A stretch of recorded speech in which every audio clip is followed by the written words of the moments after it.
The morning air at Quantico carried the weight of autumn. It was the kind of crisp Virginia cold that settled into the bones of old warriors, the kind that made men think of other mornings, other formations, other wars. The sun had barely cleared the tree line when 240 mid-career officers assembled on the parade ground outside the Marine Corps War College. They stood in neat ranks, their uniforms pressed sharp enough to cut, their backs straight despite the long careers that had bent them in ways that parade ground posture could never quite fix. Majors and lieutenant colonels, most of them, the cream of their services, the ones marked for higher command, for stars on their collars, for the heavy decisions that would shape the future of American warfare. Colonel Catherine Reeves watched them from the edge of the formation.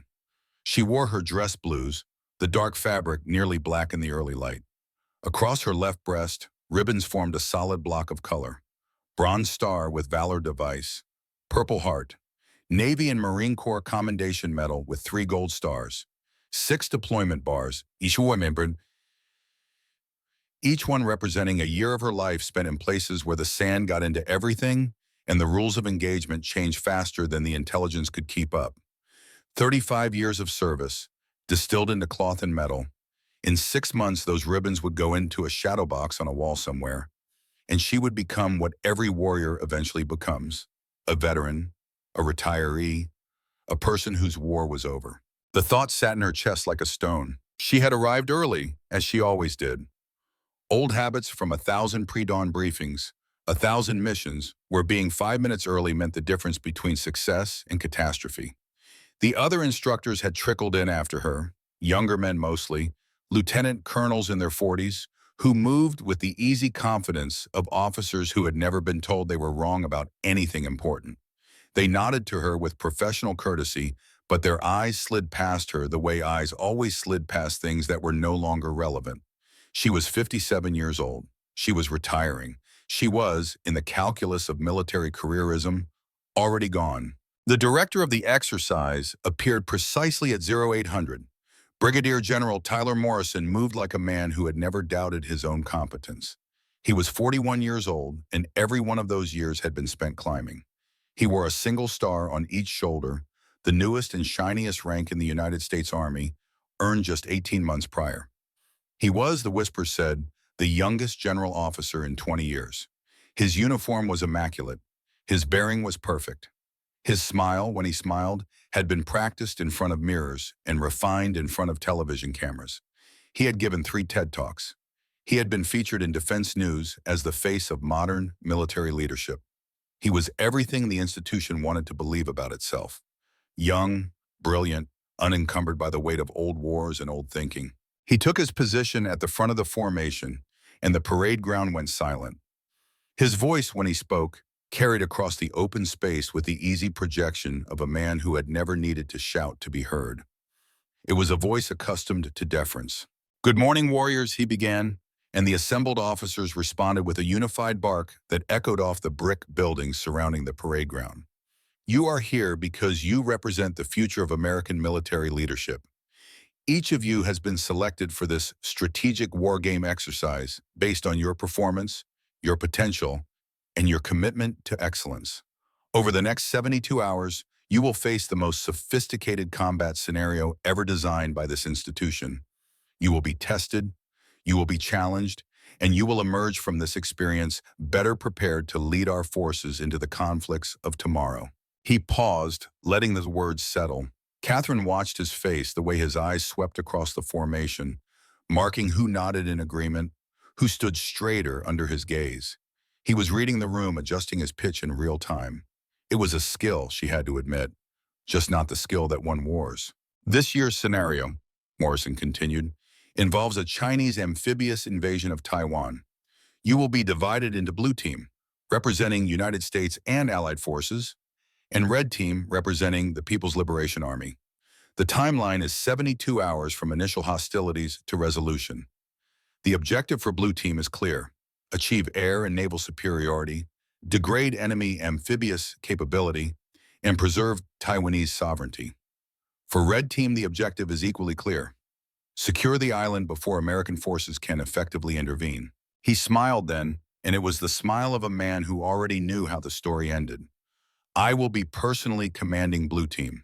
This will be an opportunity to demonstrate the integration of fifth-generation warfare capabilities with traditional force projection. We will show definitively that American military technology and doctrine remain superior to any potential adversary. Catherine felt something tighten in her chest, the way he said it. We will show, not we will test, or we will explore, or we will learn. We will show. The outcome was predetermined. This was not an exercise. This was a demonstration, a sales pitch. Morrison gestured to a stack of folders being distributed by his staff. You will receive your team assignments and initial operational briefings momentarily. Study them carefully. We begin the exercise at 1400 hours today. I expect nothing less than your absolute best. He turned, scanning the instructors standing to the side of the formation, and his eyes found Catherine. They lingered there for just a moment, and she saw something flicker across his expression. Calculation, decision. Colonel Reeves, he said, his voice carrying that particular tone of false warmth that officers used when they were about to tell you something you would not like. You will serve as senior observer for this exercise. Your role will be to monitor the proceedings and provide historical context where appropriate. Given your extensive experience, I'm certain the students will benefit from your perspective. The words landed exactly as they were meant to. Senior observer, not instructor, not advisor, observer. A person who watches, a person who does not participate, a person whose opinion, while theoretically valued, would not actually influence anything. Historical context. Translation. Old stories about old wars that had no relevance to the modern battlefield. Your perspective. Translation. Outdated thinking from someone who had not kept pace with the evolution of warfare. Catherine met his eyes and said nothing. Around her, she felt the other instructors shift slightly, their discomfort palpable. They knew what had just happened. They knew it was a dismissal dressed up as an assignment, but none of them would say anything. Morrison wore a star. They did not. The mathematics of military hierarchy were simple and absolute. Thank you, sir, Catherine said, her voice level and professional. I'm honored to contribute in whatever capacity serves the mission. Morrison's smile widened slightly. He had gotten the response he wanted. Compliance, acceptance. He turned back to the formation and continued his briefing, but Catherine was no longer listening. She was thinking about another morning, another briefing, another time when she had been told that her assessment was not needed, that her experience was not relevant, that the new way of doing things had rendered the old way obsolete. Afghanistan, August 2019. 4 years ago, though it felt like yesterday. The memory came unbidden, sharp and clear. She had been 53 then, a full colonel assigned to intelligence operations at Bagram Airfield. Her job was simple in theory, impossible in practice. Assess the readiness of Afghan National Army units to assume responsibility for security as American forces prepared to withdraw. She had spent 7 months embedded with ANA battalions, watching them train, watching them patrol, watching them try to become an army capable of defending their own country. And what she had seen had filled her with a cold and certain dread. They were not ready, not even close. The ANA had soldiers, yes, brave men, many of them. But bravery without logistics was just death with good intentions. They had no supply chain. Their equipment was a patchwork of cast-offs from a dozen different nations, none of it standardized, most of it broken. Their officer corps was riddled with corruption and nepotism. Their pay was irregular. Their morale was non-existent. And most damningly, they had no belief in the mission. How could they? The mission changed every time a new American general rotated through. Catherine had written her assessment with the brutal honesty that intelligence work demanded. The Afghan National Army will collapse within 6 months of American withdrawal, possibly sooner. Without direct American air support, logistics support, and leadership presence, ANA units will dissolve. The Taliban will retake territory at a rate limited only by their ability to move forces, not by ANA resistance. Recommend either sustained American presence or accelerated evacuation of at-risk personnel and assets. She had briefed the assessment to her chain of command at Bagram. They had listened with the patient tolerance of people who were already committed to a different narrative. Then they had sent her report up to Kabul, where it landed on the desk of Colonel Tyler Morrison, United States Army, serving as liaison from Pentagon acquisition and readiness. She remembered the video conference. Morrison's face on the screen, pixels and satellite delay, turning him into something slightly less than human. He had been 37 then, full of the certainty that came from never having been catastrophically wrong about anything. Colonel Reeves, he had said, his tone suggesting he was explaining something to a child. Your assessment is appreciated, but I believe it's overly pessimistic. The ANA has received billions in equipment and training. New vehicles, new weapon systems, new communications gear. These are force multipliers that your analysis doesn't adequately account for. Catherine had kept her voice level. Sir, equipment without maintenance becomes junk. The ANA doesn't have the technical capacity to maintain what we've given them. Within months of our departure, half their vehicles will be deadlined. That's speculation, Morrison had replied. The data from the Afghan Ministry of Defense shows steady improvement in maintenance metrics. The data from the Afghan Ministry of Defense is fabricated, sir. I've personally observed. Colonel, Morrison's voice had sharpened. I've reviewed the strategic assessments from CENTCOM, from State Department, from Afghan government liaisons. Your report is an outlier. It contradicts the consensus view. Catherine had felt something cold settle in her stomach. Consensus view. In intelligence work, consensus was often just another word for comfortable lie. Sir, I'm reporting what I've observed on the ground. The consensus view is being generated by people who haven't spent time embedded with ANA units. And I'm telling you, Morrison had said, his patience visibly fraying, that your assessment creates problems. It undermines the narrative of Afghan self-sufficiency that has been carefully constructed over years. It threatens congressional support for the transition plan.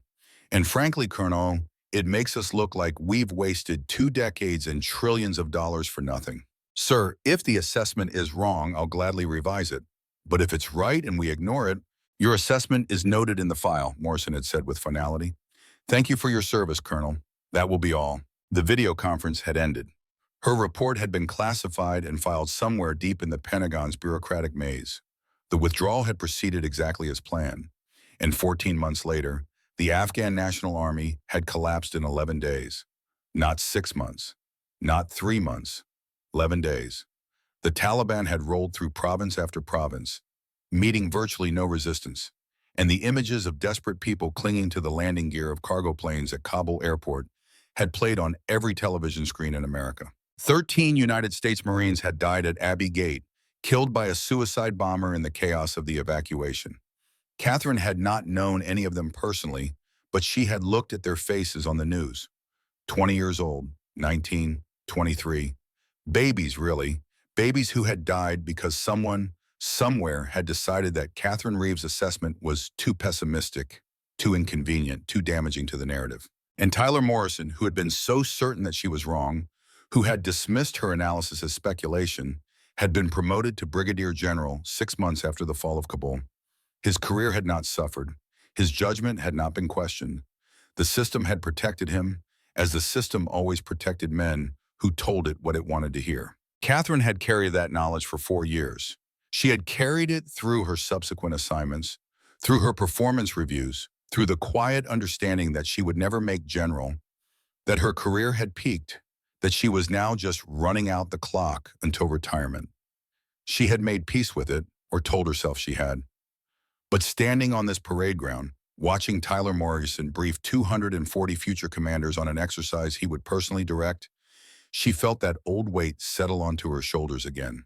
The weight of seeing, the weight of knowing, the weight of understanding that the truth was often the loneliest position in any room. The formation broke. Officers dispersed toward their assigned buildings to receive briefing materials. Catherine remained where she was for a moment, watching the controlled chaos of a war game beginning. Somewhere in that crowd of eager, ambitious officers was the next generation of American military leadership. They would fight wars she could not imagine. In places that did not yet know, they would become battlefields. And they were about to be taught lessons about warfare by a man who had never been held accountable for being wrong. Cat. The voice was gravel and whiskey, roughed by decades of cigarettes and shouting orders over artillery fire. Catherine turned and felt something ease in her chest. General Robert Cassidy stood 3 paces away, leaning on a cane that he carried more for effect than necessity. He was 73 years old, and every one of those years was etched into his face. White hair in a severe crew cut, barrel chest gone slightly soft with age but still imposing. Eyes the color of winter ice, eyes that had seen Khe Sanh and Fallujah and 100 firefights in between. "Iron Bob," Catherine said, and could not quite keep the smile out of her voice. "Don't call me that," Cassidy said, but his own mouth quirked. "Makes me sound like some kind of monument. I'm just an old Marine who was too stubborn to die when I had the chance." He moved closer, the cane tapping against the asphalt. "Saw the formation, saw Morrison put you on the bench." Catherine shrugged. "Senior observer. It's a role." "It's a dismissal," Cassidy said flatly. "Boy's scared of you." "He's a general, Bob. I'm a colonel 6 months from retirement. I don't think he's scared of anything I might do." "Then he's dumber than he looks." Cassidy gestured toward the nearest building. "Walk with me. I'm supposed to give a guest lecture on Vietnam-era strategic thinking, which is apparently the War College's way of making sure the students understand how not to fight wars. Figured I'd bore them with stories about how we lost." They walked together, Catherine shortening her stride to match his. The cane was more necessary than he admitted. Shrapnel from a rocket attack in Ramadi, 2006.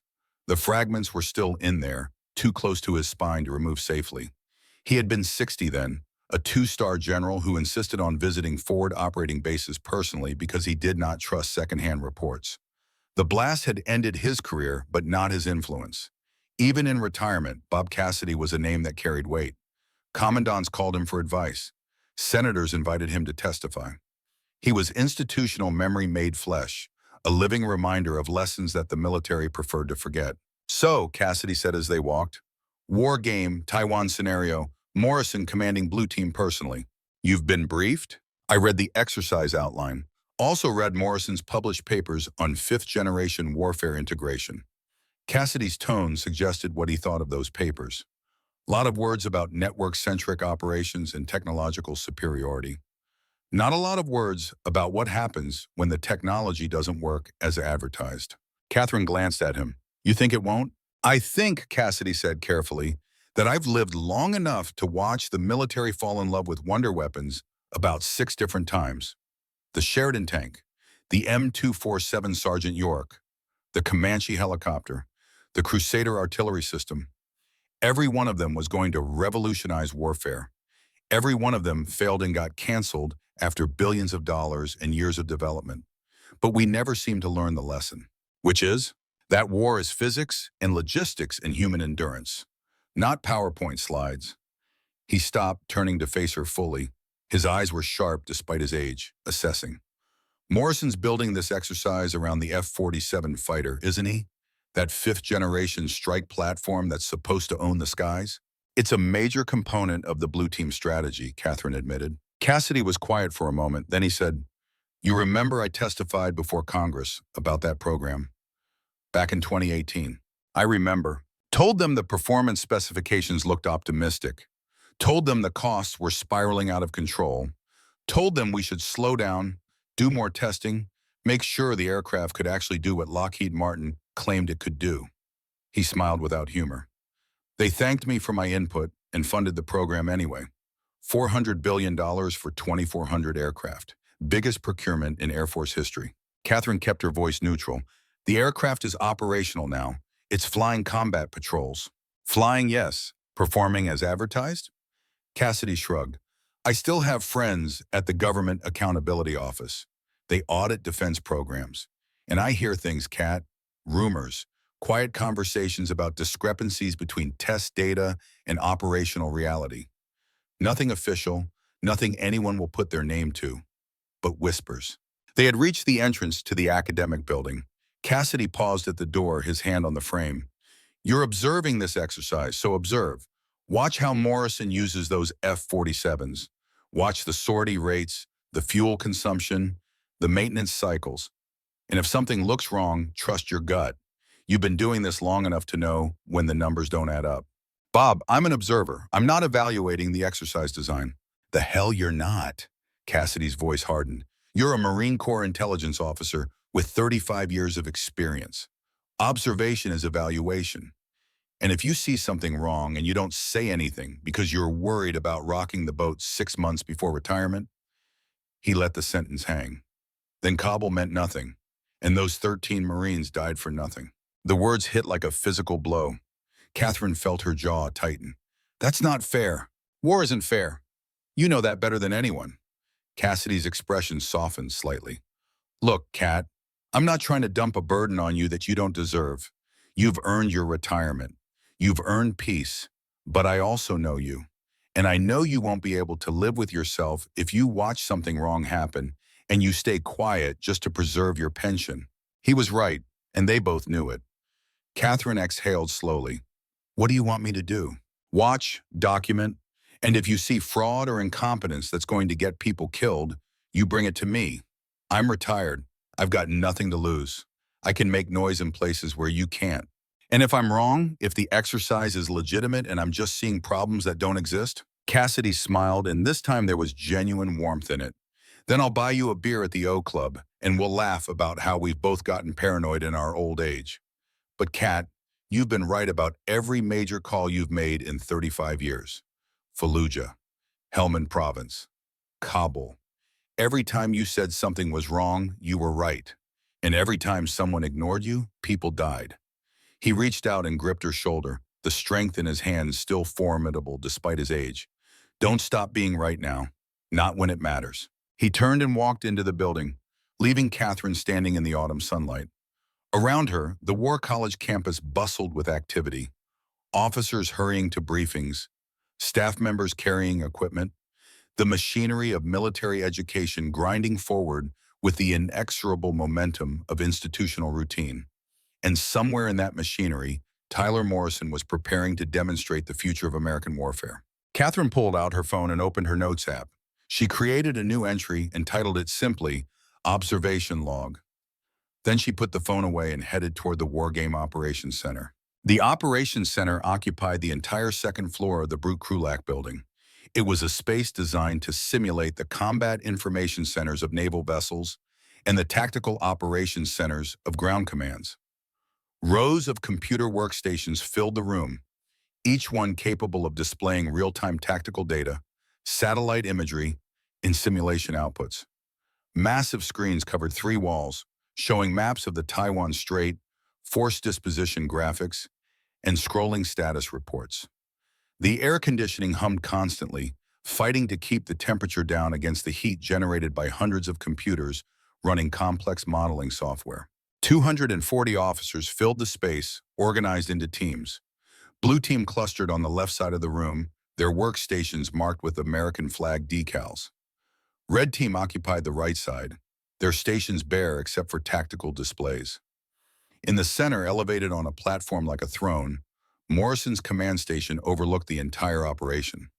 He sat there now, surrounded by his immediate staff, reviewing the initial dispositions on his personal displays. Catherine found her assigned position in the observation booth at the rear of the room. It was a glass-enclosed space, soundproofed, with monitors showing feeds from the main floor.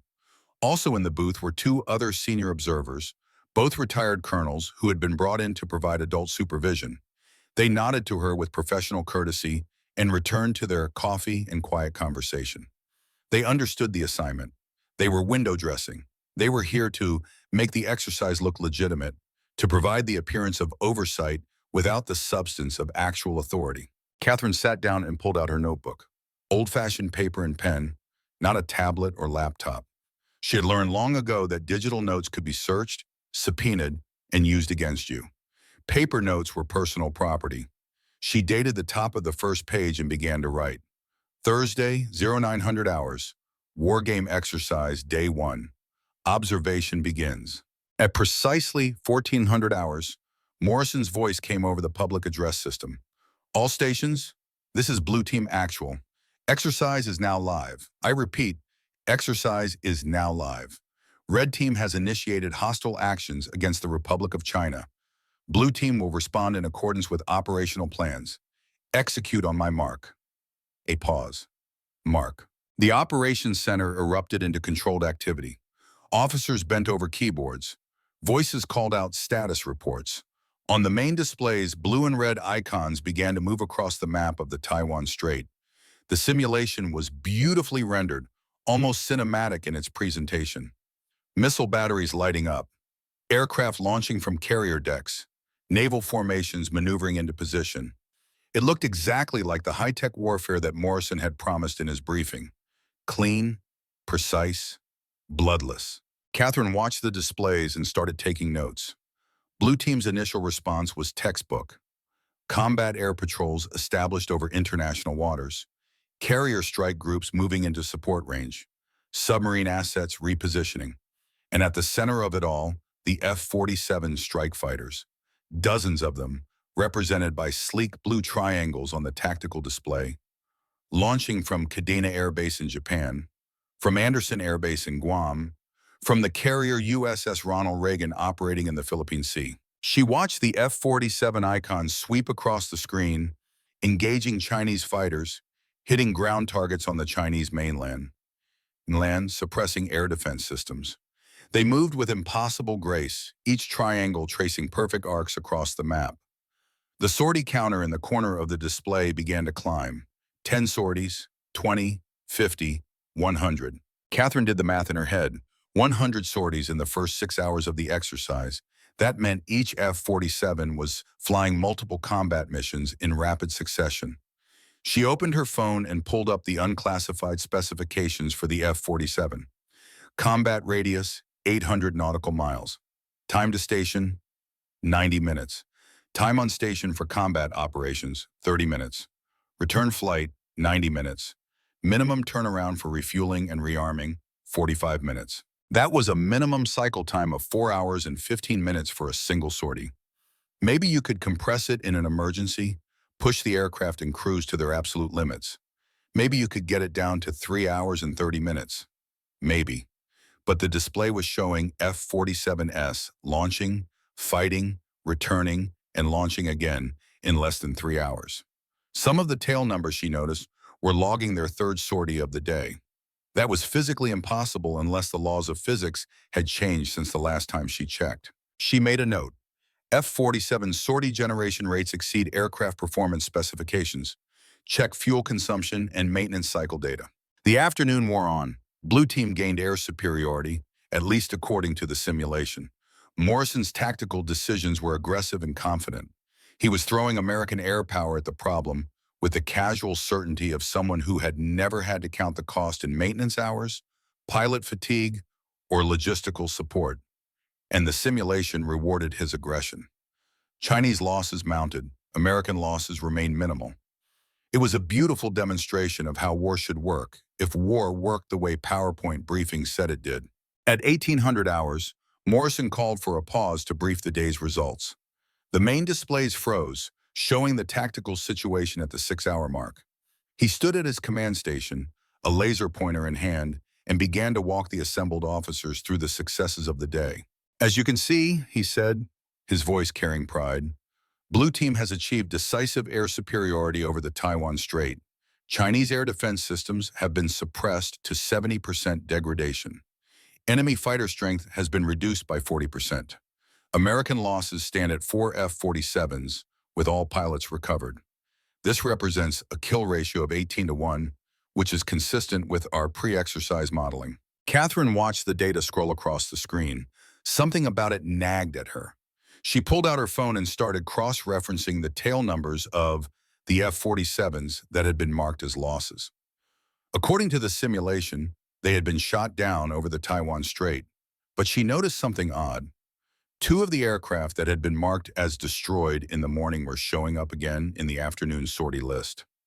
Same tail numbers, same squadron designations. She leaned forward, studying the screen more carefully, and then she saw it, the thing that made her blood run cold. Aircraft tail number 47-0234 had been shot down at 10:47 hours. But at 15:23 hours, that same tail number was listed as launching from Kadena for a strike mission. The simulation had resurrected a dead aircraft. Or more accurately, the simulation had made an error. A glitch. A mistake in the code that tracked aircraft status. Catherine started checking other data points. She pulled up the fuel consumption reports for the F-47 squadrons. The numbers were insane. Aircraft were showing fuel states that would allow them to fly combat missions at ranges that exceeded their published specifications by 40%. She did the math 3 different times, checking her work, making sure she had not misunderstood something. But there was no mistake. The F-47s in Morrison's simulation were flying on magic. They were ignoring the constraints of fuel capacity and engine efficiency. They were, quite simply, impossible. She reached for her notebook and began documenting everything. Tail numbers, sortie times, fuel consumption rates, range calculations. She worked quickly, methodically, the muscle memory of 3 decades of intelligence analysis taking over. She had done this before, in dusty operations centers in Iraq and Afghanistan, sifting through data to find the truth hidden beneath the lies that people told themselves. This was no different. The data was lying. The question was whether Morrison knew it was lying or whether he was lying to himself along with everyone else. The briefing ended. Officers dispersed for dinner at the base mess hall. The operations center emptied except for a skeleton crew maintaining the simulation. Catherine remained in the observation booth, still working through the data. She did not notice when one of the other officers approached her station until he spoke. "You see it too." She looked up. Commander Frank Walsh stood at the entrance to the booth. He was 52, a Navy surface warfare officer who wore the gold dolphins of a submarine service veteran on his uniform. His face was weathered in the particular way of men who had spent years at sea, squinting against sun and salt spray. His eyes were tired but sharp. Catherine closed her notebook. "See what, Commander?" Walsh glanced around the nearly empty operations center, then stepped into the booth and closed the door behind him. "The tail numbers, the fuel states, the sortie generation rates that don't match reality." He kept his voice low. "I've been watching you watch the screens. You're doing the same math I am, and you're coming to the same conclusion. Which is? That the simulation is cooked. The F-47 performance parameters are fraudulent." Walsh pulled out his phone and showed her a spreadsheet. "I flew F-47 test missions in 2020 and 2021. I was part of the developmental testing at Edwards Air Force Base. These are the real performance numbers. Not the ones in the brochure Lockheed Martin gave Congress, the real ones." Catherine looked at the spreadsheet. Combat radius, 740 nautical miles, not 800. Service ceiling, 48,000 feet, not 55,000. Maximum sortie generation rate, 1.2 sorties per day per aircraft under sustained operations, not 3.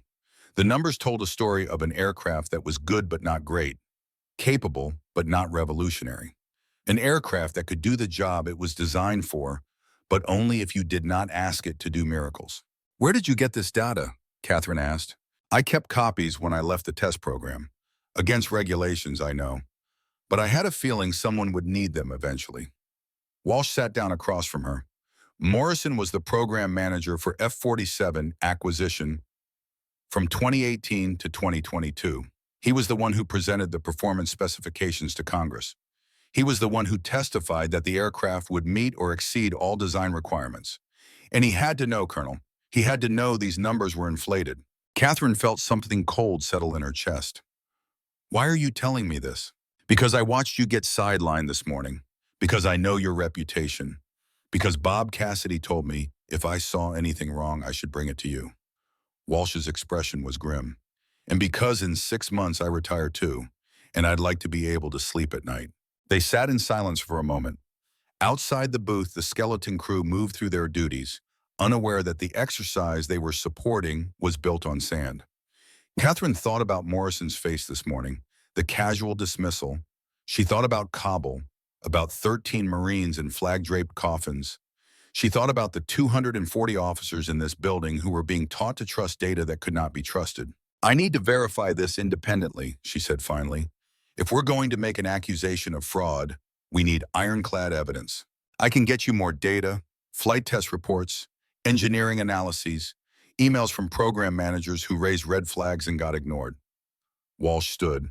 "But Colonel, you need to understand something. If we expose this, Morrison doesn't go down alone. There are generals at the Pentagon who approved this program. There are congressmen who fought for funding. There are contractors who made billions. This isn't just about one officer's career. This is about the entire procurement system." "I understand," Catherine said. And she did. She understood that she was looking at the edge of something vast and dark. She understood that once she stepped off this edge, there would be no stepping back. But she also understood that 2,400 F-47s had been built or were being built. 2,400 aircraft that would be flown by American pilots into combat. And if those aircraft could not perform as promised, if their capabilities had been oversold and their limitations hidden, then those pilots would find out the truth when it was too late to matter. When they were over the ocean, running out of fuel, with nowhere to land and no one to save them. Walsh left. Catherine sat alone in the observation booth, her notebook open, the data swimming before her eyes. She picked up her phone and opened her contacts, found the name she was looking for. General Robert Cassidy, retired. Her thumb hovered over the call button. It was nearly 2,300 hours. Late. But Bob never slept much anymore. Old warriors rarely did. She pressed the button. He answered on the second ring. "Cat, tell me." "You were right," she said quietly. "The exercise is built on fraudulent data. The F-47 performance parameters in the simulation don't match reality. Morrison has to know, and if he's teaching 240 officers to trust those numbers, then when they command real operations with real F-47s, people will die." Cassidy's voice was steady. "Can you prove it?" "Walsh gave me real test data. I have documentation of the discrepancies. But Bob, if I blow the whistle on this, it's going to be ugly. Uglier than Kabul." The question hung in the air between them. Catherine closed her eyes and saw those Marines again, saw their faces on the news, saw the flag-draped coffins, saw the mother of one of them, a woman about her own age, receiving a folded flag and a promise that her son had died for something that mattered. "No," she said, "not uglier than that." "Then you know what you'll have to do." Cassidy was quiet for a moment. "Cat, I made some calls this evening. Friends at the GAO. There's an active inspector general investigation into the F-47 program. Has been for 6 months. Allegations of inflated performance data, cost overruns, contractor fraud. Morrison's name is in the file." Catherine felt her pulse quicken. "He's under investigation?" "Not officially. The IG is building a case, collecting evidence. They're moving slowly because the stakes are high. $400 billion high. But if you have evidence of fraud in a training exercise, evidence that Morrison is teaching false capabilities to future commanders, that accelerates everything. What do you want me to do?" "Confront him. Tomorrow morning, private meeting, present your findings, give him a chance to explain. Maybe there's an innocent explanation. Maybe the simulation data is just placeholder numbers and everyone knows it. But if he threatens you, if he tries to bury this, then we go over his head. IG Congress. Media if necessary. We burn it all down." Catherine thought about her retirement, thought about the pension she had earned over 35 years, thought about her daughter and her granddaughters, and the quiet life she had promised herself. Thought about all the things she would lose if she did this. Then she thought about those 2,400 pilots. Thought about the aircraft that could not fly as far or as fast or as often as they had been promised. Thought about the mission planners who would send those pilots into combat based on capabilities that did not exist. Thought about the inevitable moment when physics and reality asserted themselves and young men and women fell from the sky because someone had lied about fuel consumption rates. "I'll text him tonight," she said. "Request a meeting at 0700, private, about data discrepancies in the exercise." "Good." Cassidy paused. "Cat, once you send that text, you're committed. You understand that?"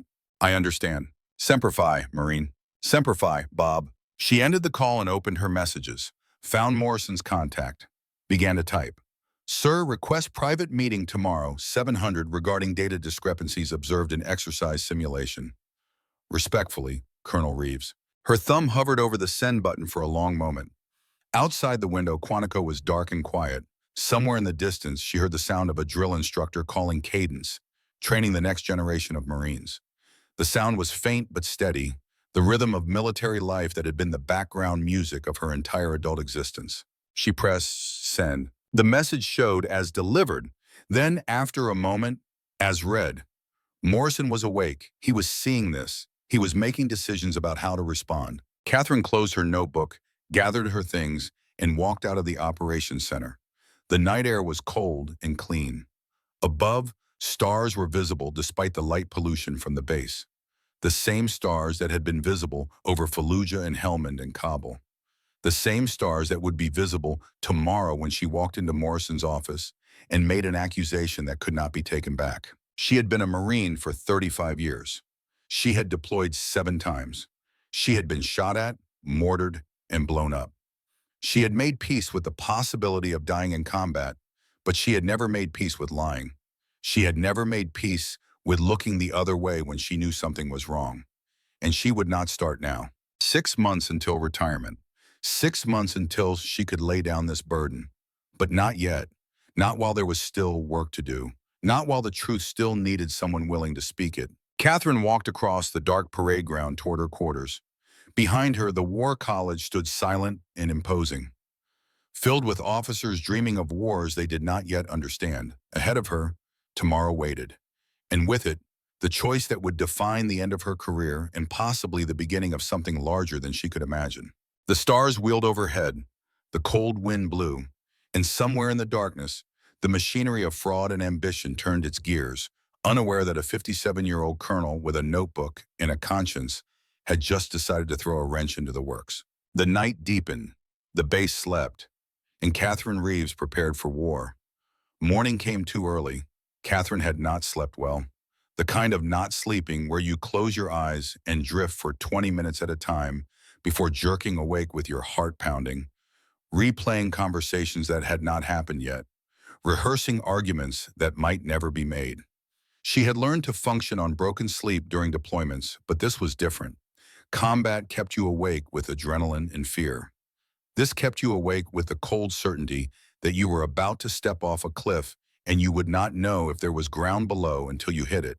She dressed in her service uniform, not the casual utilities she would normally wear for a day of observation duties. The message needed to be clear. This was official. This was Marine Corps Colonel Catherine Reeves, not Cat, not the old-timer being put out to pasture. She checked her reflection in the mirror of her visiting quarters. The ribbons were straight, the collar devices gleamed.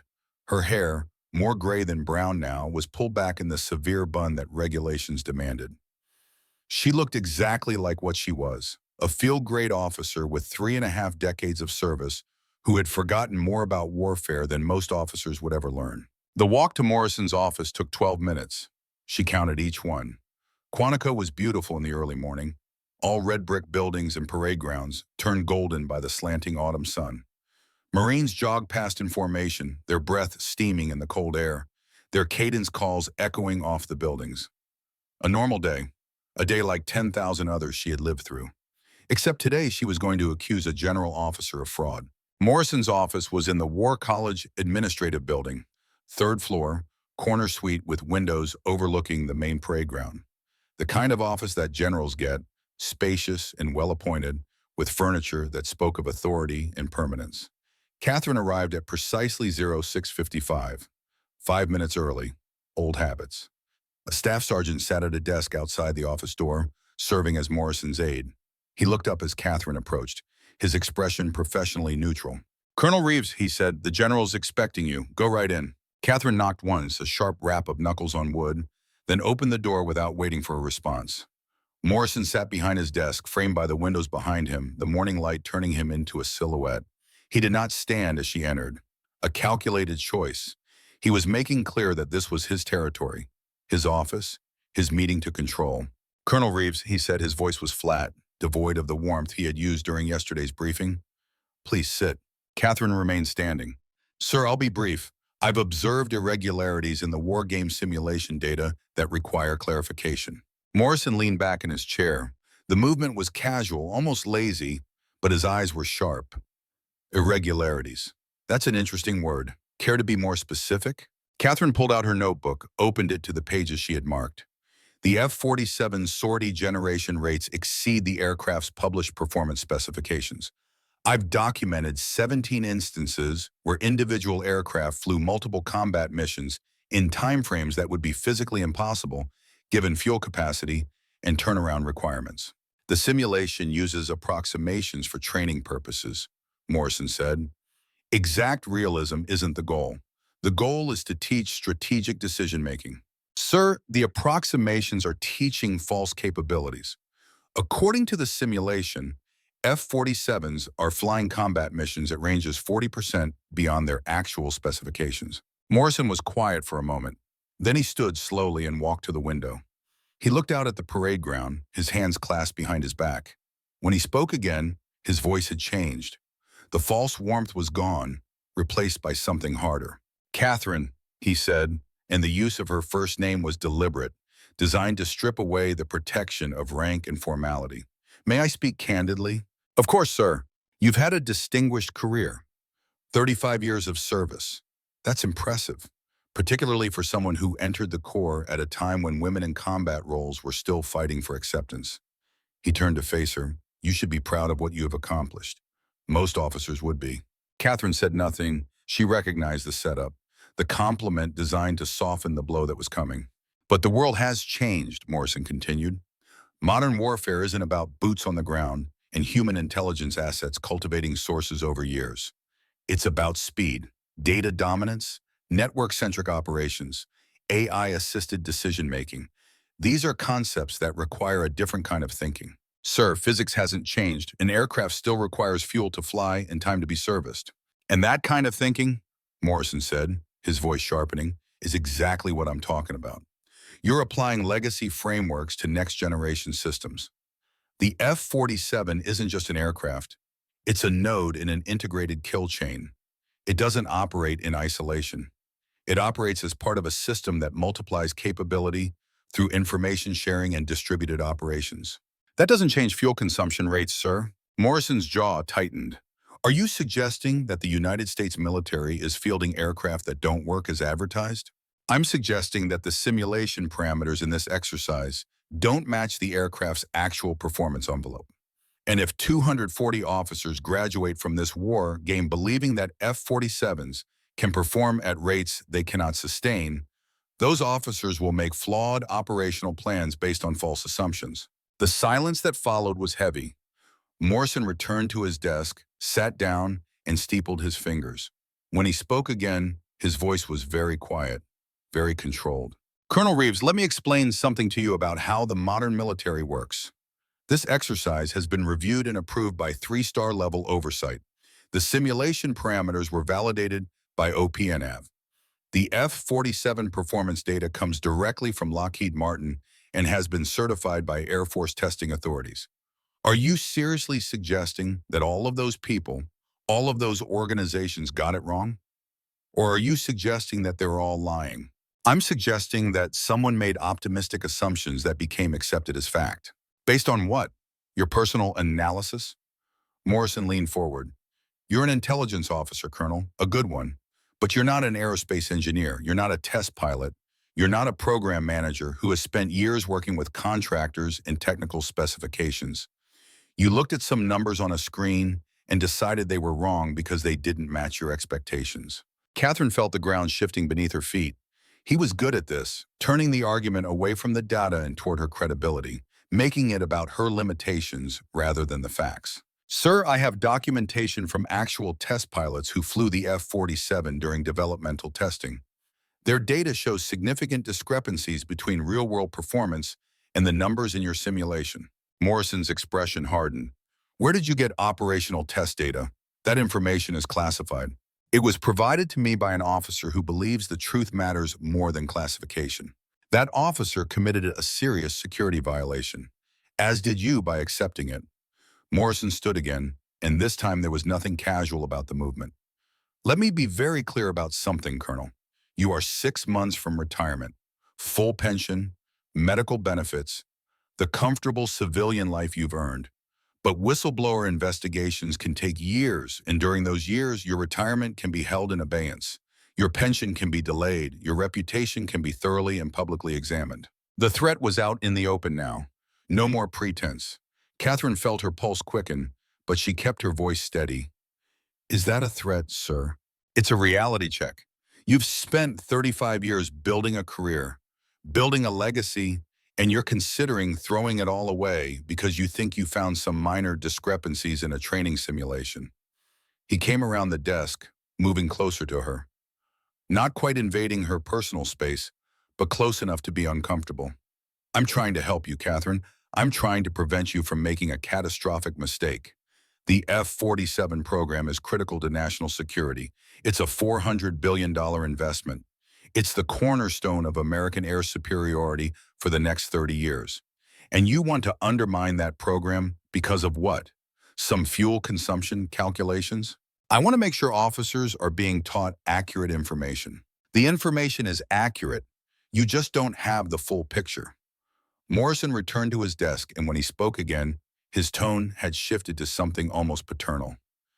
Look, I understand you're coming to the end of your career. You're looking for one last meaningful contribution, one last mission where you can make a difference. But this isn't it. This is you seeing problems where none exist because you want to believe that your experience still matters. The words were designed to wound, and they did. Catherine felt them hit like physical blows. He was attacking not just her conclusions but her motives, making her doubt herself, making her feel old and obsolete and desperate for relevance. "Let me make a suggestion," Morrison said. "Go back to your observation post. Complete the exercise. Write your final report. Then go home to your family and enjoy your retirement. There's no shame in that. You've earned it. Don't throw away everything you have built on a crusade that will only destroy you." Catherine looked at him, really looked at him, saw the calculation behind his eyes, saw the careful manipulation of threat and sympathy, saw the man who had ignored her assessment about Afghanistan and watched 13 Marines die, saw the man who was now asking her to ignore her assessment again, to trust the system, to believe that the people in charge knew better than she did. She thought about her pension, about her daughter and granddaughters, about the quiet civilian life that waited for her on the other side of retirement, about how easy it would be to just nod and walk out and let someone else fight this fight. Then she thought about 2,400 F-47s, about the pilots who would fly them, about the mission planners who would trust the performance data, about the moment when those pilots would be over the ocean, watching their fuel gauges drop toward empty, realizing too late that the range they had been promised was a lie. "Sir," she said quietly, "I respectfully decline your suggestion. My observations stand. The simulation data is fraudulent, and I have an obligation under Inspector General regulations to report it." Morrison's face went very still. "You're making a serious mistake." "I've made mistakes before, sir. This isn't one of them." "Then understand something, Colonel. When this blows up in your face, when your pension is frozen and your reputation is shredded, when you're sitting in a congressional hearing trying to explain why you violated classification protocols and undermined a critical defense program, remember that I tried to help you. I gave you a chance to walk away. You chose this." "Yes, sir, I did." Catherine saluted, a sharp, precise movement that Morrison barely acknowledged. Then she turned and walked out of his office. The door closed behind her with a soft click, and she stood in the hallway for a moment, her heart pounding, her hands shaking slightly from the adrenaline dump. She had just made an enemy of a general officer. She had just committed herself to a path that would likely end her career in disgrace, and she had never felt more certain that she was doing the right thing. She pulled out her phone and texted Cassidy. "Morrison knows. He threatened my pension. Need to talk." The reply came 30 seconds later. "Running trail, 0900. Bring coffee." Catherine checked her watch. She had 90 minutes, enough time to grab breakfast at the mess hall, review her notes, and prepare for whatever came next. She started walking, and with each step, she felt the weight of her decisions settle onto her shoulders. There was no going back now. She had crossed the line. The only direction left was forward. The running trail at Quantico wound through woods that had stood since before the Marine Corps claimed this land. Old-growth oak and pine, their branches forming a canopy that filtered the morning sun into shafts of golden light. The trail was popular with officers and senior enlisted who used it to clear their heads and maintain the physical fitness that the Corps demanded. Catherine arrived at the trailhead at 8:55, carrying 2 cups of coffee from the mess hall, both black, both scalding hot. Cassidy was already there, leaning against the hood of his ancient Ford pickup truck, the cane resting beside him. He wore civilian clothes, jeans, and a Marine Corps sweatshirt that had faded to gray. When he saw Catherine, he straightened and took the coffee she offered. "So," he said, "how bad?" "He threatened my pension, implied I'd committed security violations by accepting classified data, suggested I was a desperate old officer looking for one last moment of relevance." Cassidy sipped his coffee, his expression unchanging. Classic intimidation playbook. Make you doubt yourself. Make you afraid. Make you alone. It's working, on the afraid part anyway. Good. Fear means you're taking it seriously. Cassidy started walking down the trail, his cane tapping against the packed earth. Catherine fell into step beside him. In 2005, you were a captain. I was a colonel. We were in Fallujah. Catherine knew this story. She had lived it. But she also knew that Bob did not tell stories without purpose. So she stayed quiet and let him talk. Intelligence compound, west side of the city. You'd been in country for 3 months working with local informants, building a network of sources. You came to me with an assessment, said the next district we were planning to clear had way more insurgent presence than higher command believed. You had counts, locations, weapons caches. You had solid intel. The battalion commander didn't believe me, Catherine said quietly. He said you were reading the intelligence wrong, said your sources were exaggerating to make themselves look important, said the estimate from division intelligence was more reliable because it came from signals intercept and drone surveillance. Cassidy paused to navigate around a fallen log. I was your XO, your direct supervisor, and I had a choice, back you up or stay quiet and let the battalion commander make the call. You backed me up. I told that commander, with all due respect, sir, Captain Reeves has been right 14 times on this deployment. Her assessments have saved lives. We should listen to her. Cassidy's voice roughened slightly. He didn't. He ordered the operation anyway, and we walked into an ambush. 6 Marines killed, 12 wounded. Could have been worse. Would have been worse if you hadn't insisted on extra fire support and medical assets on standby. They walked in silence for a moment. Catherine remembered that day with perfect clarity. Remembered the radio traffic, the sound of the firefight, the medevac helicopters coming in under fire. Remembered standing in the operations center, watching it unfold, knowing that she had been right and hating that being right meant Marines were dying. After action review, Cassidy continued, confirmed everything you'd said. The insurgent numbers, the positions, all of it. That battalion commander got relieved 2 weeks later. But Kat, here's the thing I never told you. He tried to blame you, tried to say your intelligence was ambiguous and you should have been more forceful in your warnings. Tried to make it look like you were at fault for not pushing hard enough. Catherine stopped walking. I never knew that. I made sure you didn't. I went to the division commander personally, showed him your reports, showed him the timeline of warnings, showed him that you had done everything right and the battalion commander had ignored you for ego reasons. Cassidy turned to face her.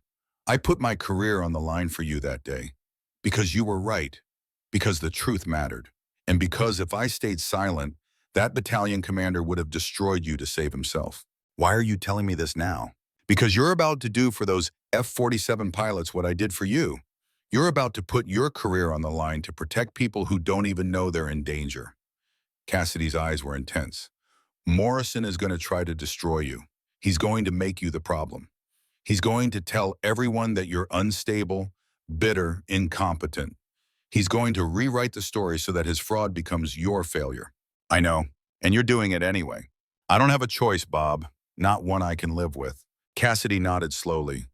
Then understand something. You're not alone. I've got your back, just like I did in Fallujah. Walsh has your back, and there are others. Good officers who are tired of watching the system protect liars. He started walking again. But Kat, you need to be smart about this. Morrison is going to use every weapon he has. He's going to isolate you. Turn other officers against you, make you look paranoid. So we need to be better. We need evidence that's so overwhelming, so undeniable, that he can't spin it. Walsh has the real test data. That's a start. It's not enough. We need documentation of how the fraudulent data got into the war game. We need proof that Morrison knew it was false. We need a smoking gun. Cassidy's phone buzzed. He checked it and smiled grimly. And I think we're about to get one. My contact at GAO just sent me something. Says it's explosive. I'll forward it to you. Catherine's phone buzzed a moment later. She opened the file. It was a scanned document, old enough that the edges were yellowed with age. A Pentagon memo dated March 2019. The author line made her blood run cold. Colonel Tyler Morrison, F-47 Program Manager. She started reading. The memo was addressed to senior Air Force acquisition officials, and it was remarkable for its honesty. The F-47 flight test program has encountered significant performance shortfalls in three critical areas: combat radius, sortie generation rate, and systems reliability.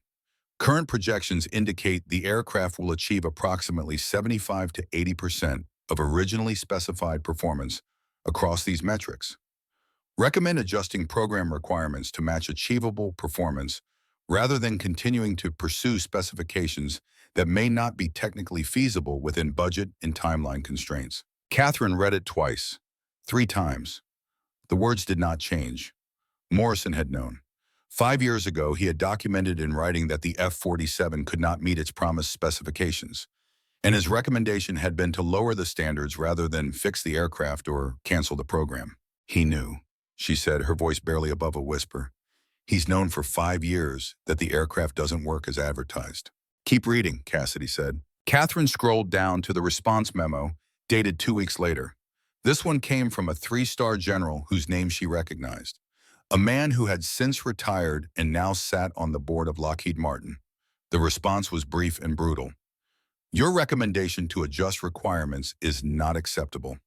Congressional support for this program is based on the current specifications. Any reduction in capability will trigger budget review and possible program cancellation. Find a way to meet specs or find a different approach to testing and validation. This program is too important to fail. There was a third memo, Morrison's reply. Understood. We'll work with testing community to refine evaluation criteria and optimize performance assessment methodologies. Catherine looked up at Cassidy. Optimize performance assessment methodologies. He's saying he'll fake the test data. That's one interpretation. The other interpretation is that he genuinely believed the aircraft could be made to work and he was just adjusting how they measured success. Cassidy's tone suggested which interpretation he favored. But Kat, here's the thing. If you combine that memo with the actual test data Walsh has, with the fraudulent simulation parameters in the war game, you've got a pattern.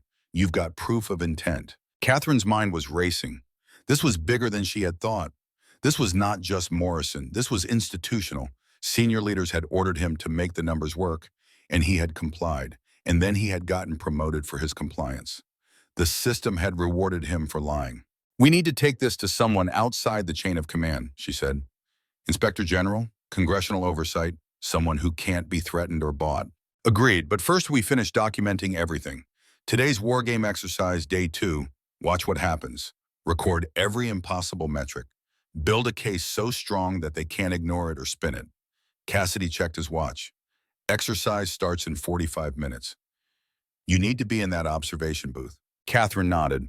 They walked back toward the trailhead in silence, both of them processing the weight of what they were carrying.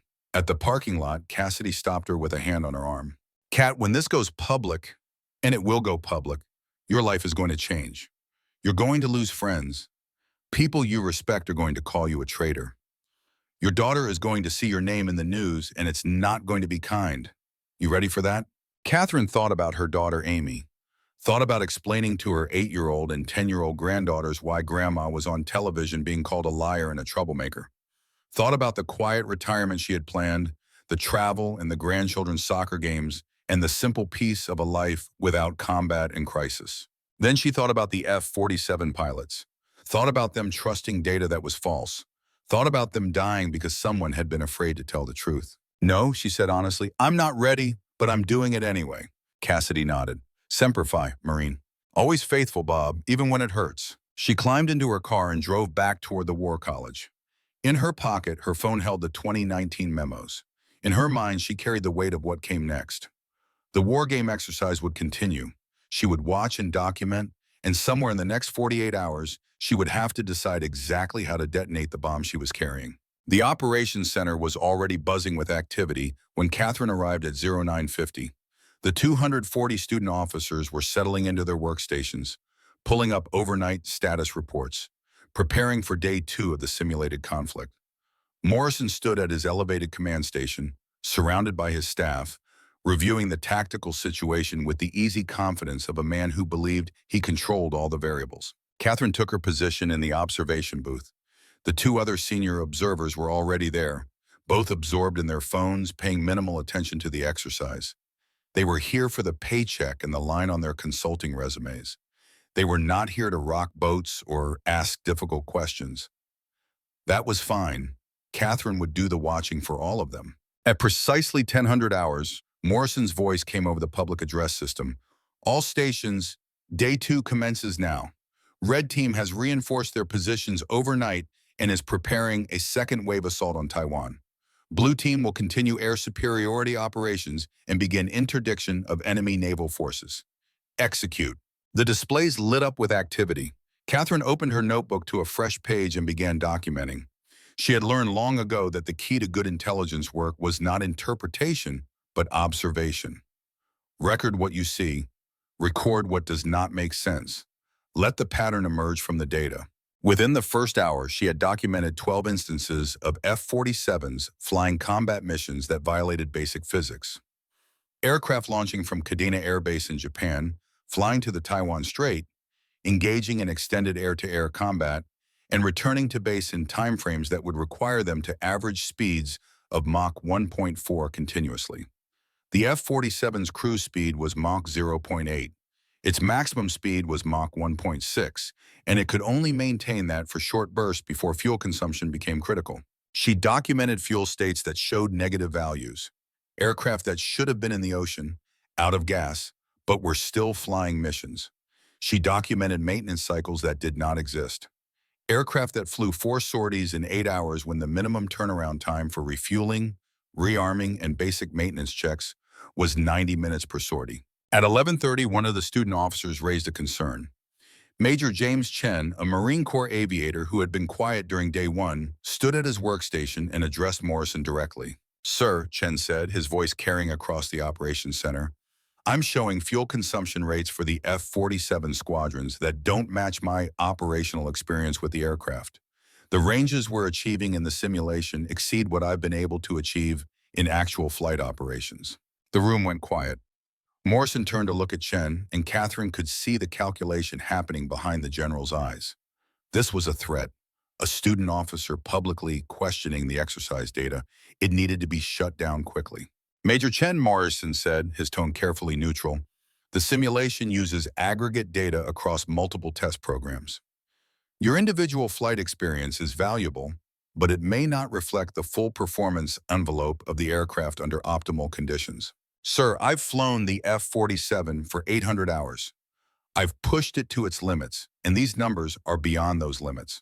Are you questioning the integrity of the simulation, Major?" The threat was implicit but clear.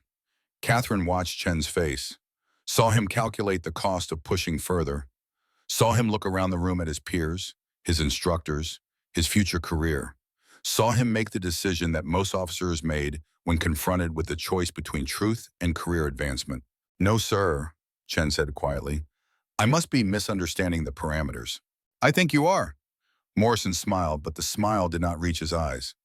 "We'll address any technical questions during the after-action review. For now, continue with your assigned missions." Chen sat down. The moment passed. The exercise continued. But Catherine had seen it, had seen a good officer, an experienced pilot, raise a legitimate concern and get slapped down. Had seen Morrison use rank and position to silence questions. It was exactly what she expected, and it made her even more certain that she was on the right path. At 1300 hours, there was a lunch break. Officers dispersed to the mess hall. Catherine remained in the observation booth, reviewing her notes, cross-referencing data. She did not notice when someone entered the booth until a voice spoke behind her. "You're documenting the discrepancies." Catherine turned. Lieutenant Colonel Sarah Mendez stood at the door of the observation booth. She was 44 Army intelligence, and she carried herself with the precise confidence of an officer who had never made a major mistake. Catherine knew her by reputation. Mendez was Morrison's protege. He had mentored her for 6 years, guided her career, written the evaluations that had put her on the fast track to full colonel. If anyone in this building was loyal to Morrison, it was Sarah Mendez, which made her presence in the observation booth, alone with Catherine, deeply suspicious. "Lieutenant Colonel," Catherine said carefully, "can I help you?" Mendez closed the door behind her, locked it. The click of the lock was very loud in the small space. She moved to the window overlooking the operations center, making sure they could not be overheard, then turned to face Catherine. I saw you photographing the tactical display yesterday, Mendez said. That's a security violation in a classified space. Catherine's pulse quickened. She had been careful, but apparently not careful enough. I was documenting anomalies for my observation report. You were documenting proof of fraud. Mendez pulled out her tablet. I ran the same analysis you did, cross-referenced the simulation data against actual F-47 performance specifications. And Colonel Reeves, it's impossible. The fuel consumption, the sortie rates, all of it. It violates basic physics. Catherine stared at her. This was a trap. It had to be. Morrison had sent his protege to get Catherine to admit her suspicions on record, to gather evidence that could be used to discredit her. Why are you telling me this? Catherine asked. Mendez was quiet for a long moment. Then she said, because General Morrison has been my mentor for 6 years. He's written every one of my evaluation reports since I was a major. He's guided my career, opened doors for me, made me into the officer I am today. She paused, and I just realized that everything he's taught me might be built on lies. If you're here to gather information from Morrison, I'm not. Mendez sat down, her movements sudden, as if her legs would not hold her anymore. I'm here because I'm terrified. I'm ambitious, Colonel. I won't apologize for that. I want to make general. I want to command at the highest levels, and I've been willing to do what it takes to get there. But I'm not willing to be complicit in fraud that could get pilots killed. Catherine studied her, looked for the tells that would indicate deception. The eye movements, the micro-expressions, the tension in the shoulders that came with lying. But Mendez looked genuinely shaken. Looked like someone whose world had just shifted beneath her feet. What changed? Catherine asked. I accessed the wargame source code last night. I wanted to understand how the simulation was generating the performance data. Mendez turned her tablet toward Catherine, showing lines of code. The F-47 performance parameters are hard-coded to ignore fuel consumption constraints. There's literally a bypass in the code that turns off physics calculations for blue team aircraft. This isn't a mistake. Someone deliberately programmed the simulation to allow impossible performance. Catherine leaned forward, reading the code. She was not a programmer, but she understood logic. And the logic was clear. If aircraft designation equals F-47 and team equals blue, then disable fuel consumption limits. It was right there in black and white, proof that the fraud was intentional.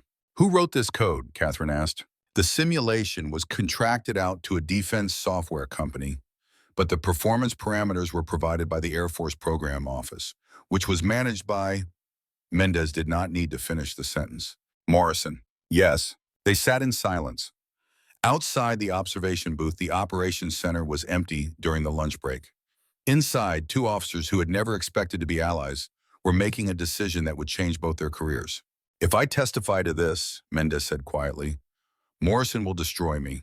He'll say I'm unstable, that I turned on him out of spite or ambition. My career is over. Probably, Catherine agreed. But if I don't testify, and pilots die because they trusted false performance data, I'll never be able to live with myself. Definitely. Mendez looked at Catherine with something like desperation. How do you do it? How do you choose truth over career? I've spent 20 years building my reputation, 20 years of deployments and staff assignments and all the political bullshit that comes with being a woman trying to make it in a man's military. And now I'm supposed to throw it all away.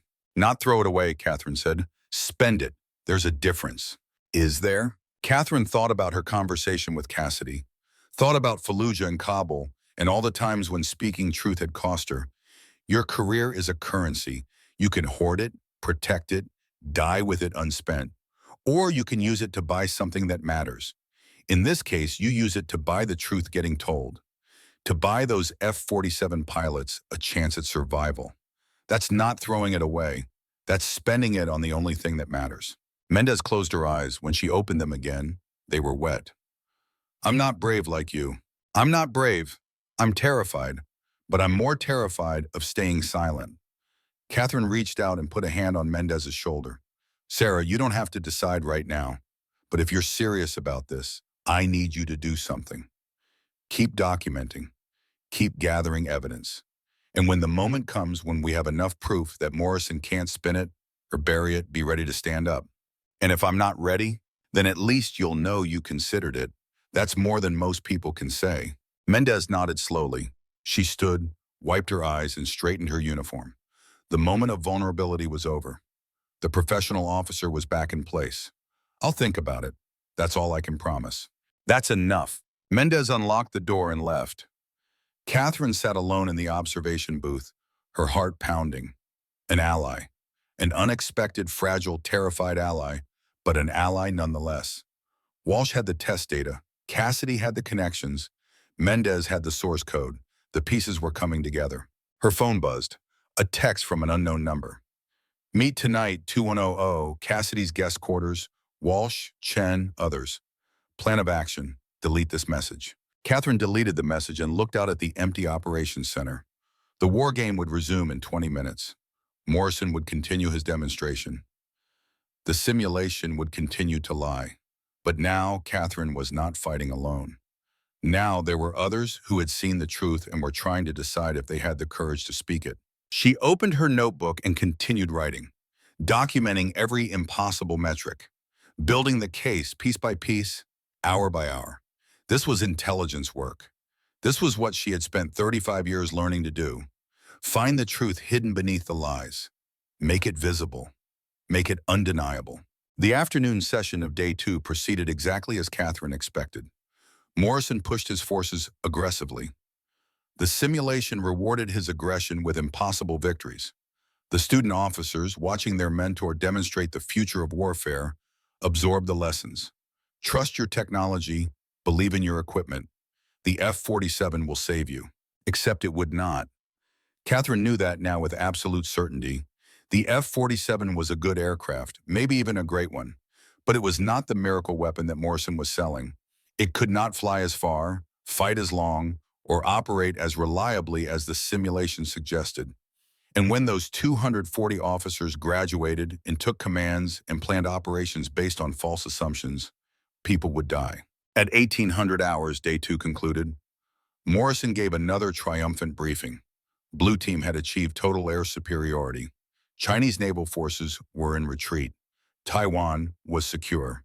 The F-47 had performed flawlessly. It was everything the defense contractors had promised and everything the generals wanted to believe. Catherine left the operations center and walked across the darkening base toward Cassidy's guest quarters. The building was an old converted barracks, simple but functional. Cassidy had the N unit, chosen for its privacy. When Catherine knocked, the door opened immediately. Inside, 5 people waited. Cassidy, of course, sitting in an armchair with his cane propped beside him. Commander Walsh looking grim but determined. Major Chen, still in his flight suit, his face troubled. Lieutenant Colonel Mendez, who would not quite meet Catherine's eyes. And one more person Catherine did not recognize. A civilian, 50s, wearing glasses and carrying a leather briefcase. "Cat," Cassidy said, "this is John Kellerman. He's an aeronautical engineer. Used to work for Lockheed Martin on the F-47 program. He's also the person who leaked the real test data to Walsh."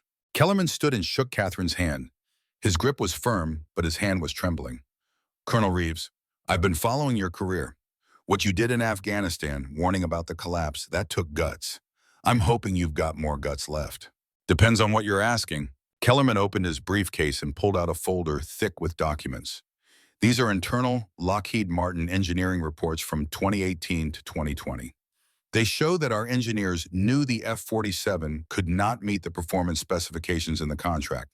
We warned the executives. They told us to fix the data, not the aircraft. When we refused, they found engineers who were willing to play ball. Some of us kept copies of the original reports. Insurance, we called it. Proof that we tried to do the right thing. He spread the documents across Cassidy's coffee table. Catherine saw email chains, technical reports, performance graphs. All of it pointing to the same conclusion. The F-47 was being sold based on capabilities it did not have. "Why are you coming forward now?" Catherine asked. "Because I have a son," Kellerman said simply. "He's 23, just finished flight school. He'll be flying F-47s in 2 years. And I can't let him trust an aircraft that I know doesn't work as advertised. I can't let him die because I stayed quiet to protect my pension." The room was silent. 6 people, all of them with something to lose. All of them making the same terrible calculation. Speak and suffer. or stay silent and live with the guilt. Cassidy broke the silence. All right, here's what we have. Walsh has the real test data. Kellerman has the contractor fraud. Mendez has the source code showing the simulation was deliberately rigged. Chen can testify about actual operational performance. Kat has Morrison's 2019 memo showing he knew about the problems and covered them up. That's a lot of evidence. Is it enough, Walsh asked? To prove fraud? Yes. To survive the political backlash? No idea. Cassidy looked at each of them in turn. Once we go public with this, your lives change. Morrison will attack you. The Pentagon will attack you. Lockheed Martin will attack you with lawyers and money and everything they have. Your careers are over. Your reputations will be destroyed. And there's no guarantee any of it will matter. The system protects itself, always has. So why do it? Chen asked. He sounded young, scared. Because it's right, Catherine said. The words came out harder than she intended. Because 2,400 pilots deserve to know what they're flying. Because the next generation of commanders deserves to be taught truth, not fantasy.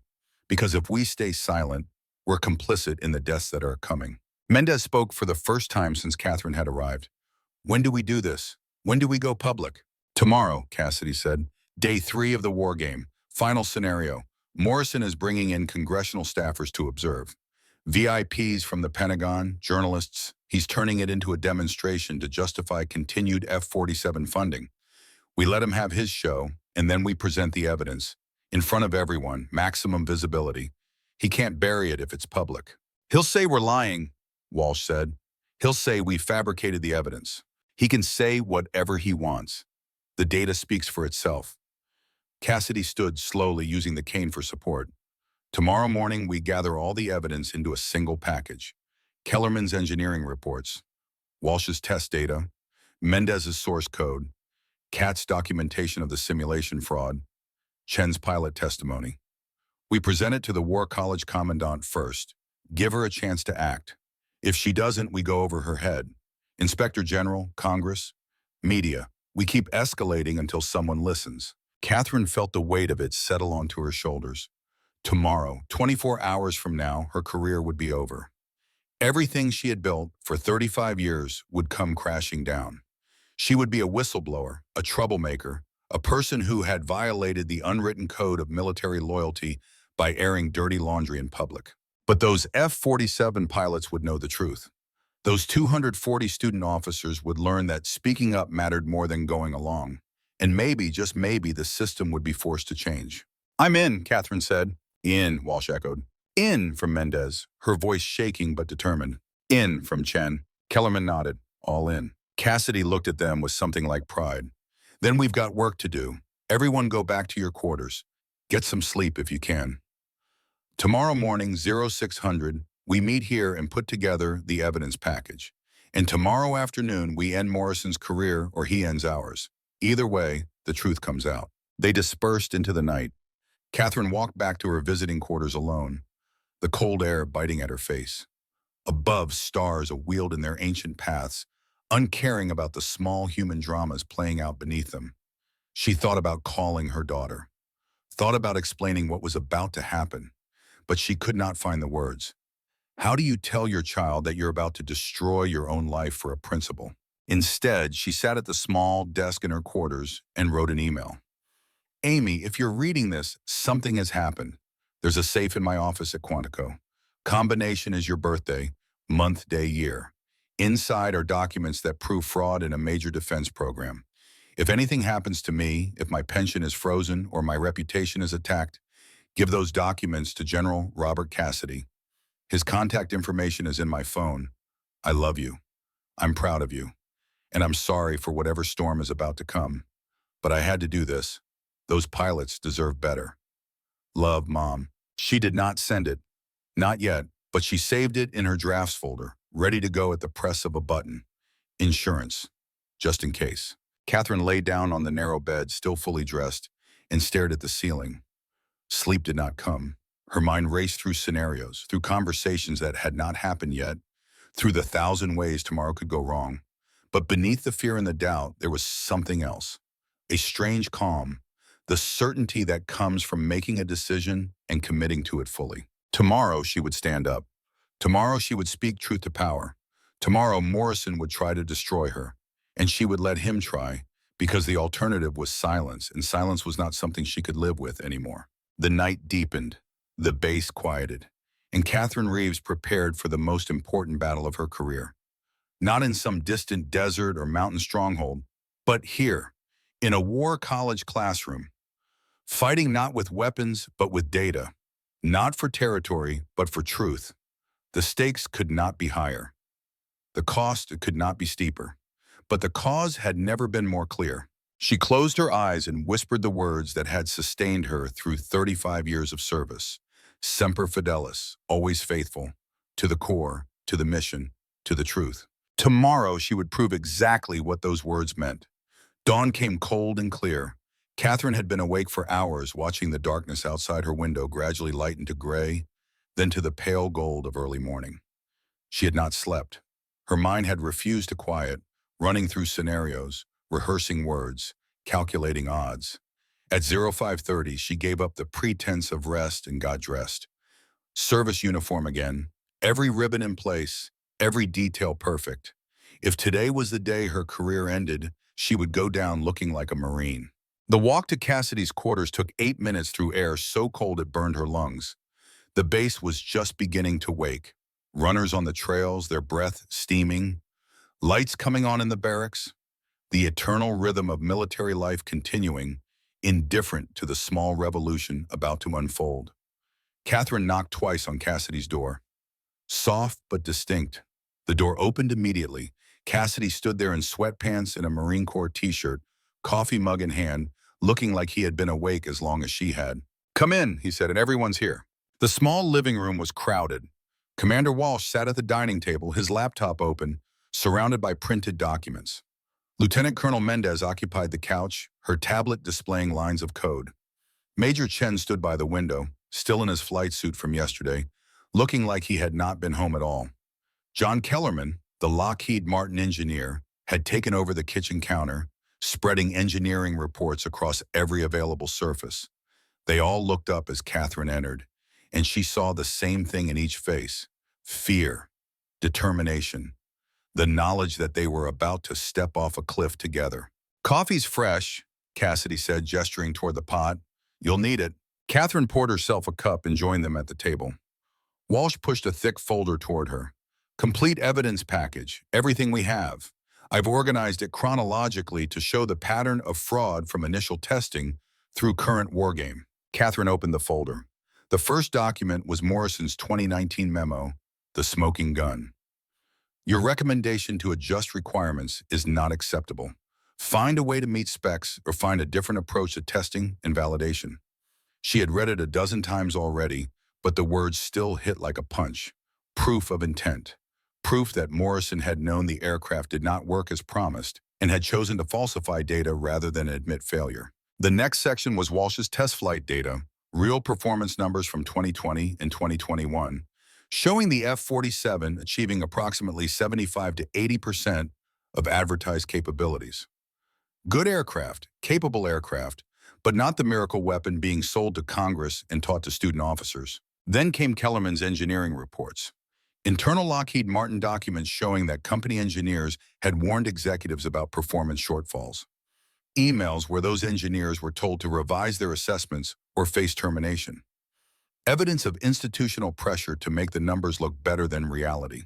Mendez's contribution was the wargame source code, the lines of programming that explicitly bypassed fuel consumption calculations for F-47s.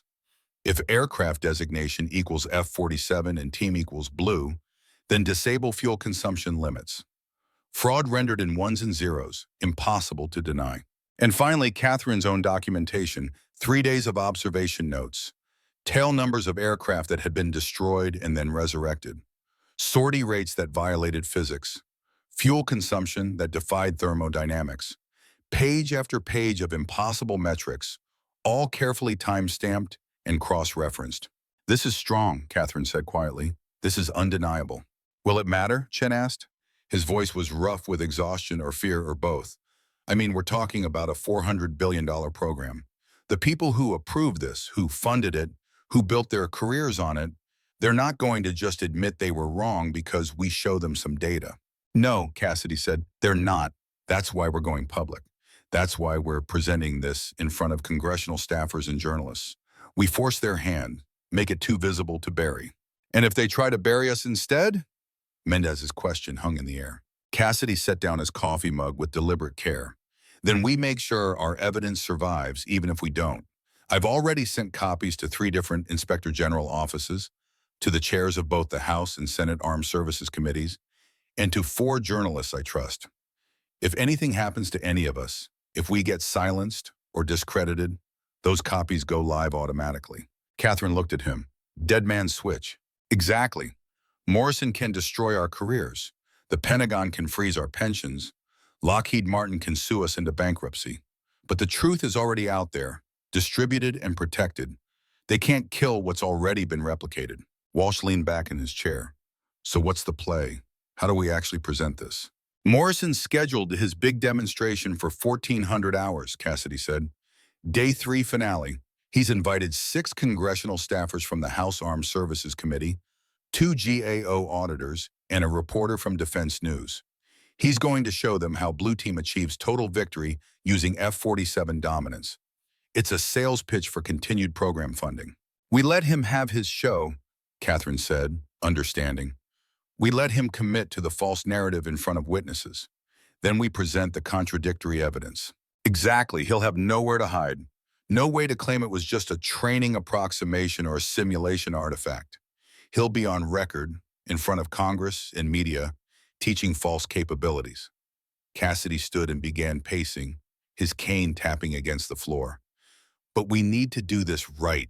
We can't just stand up and start yelling about fraud. We need procedure. We need to give the institution a chance to police itself before we go nuclear. The Commandant, Mendez said. We present to Major General Hughes first. Give her the evidence.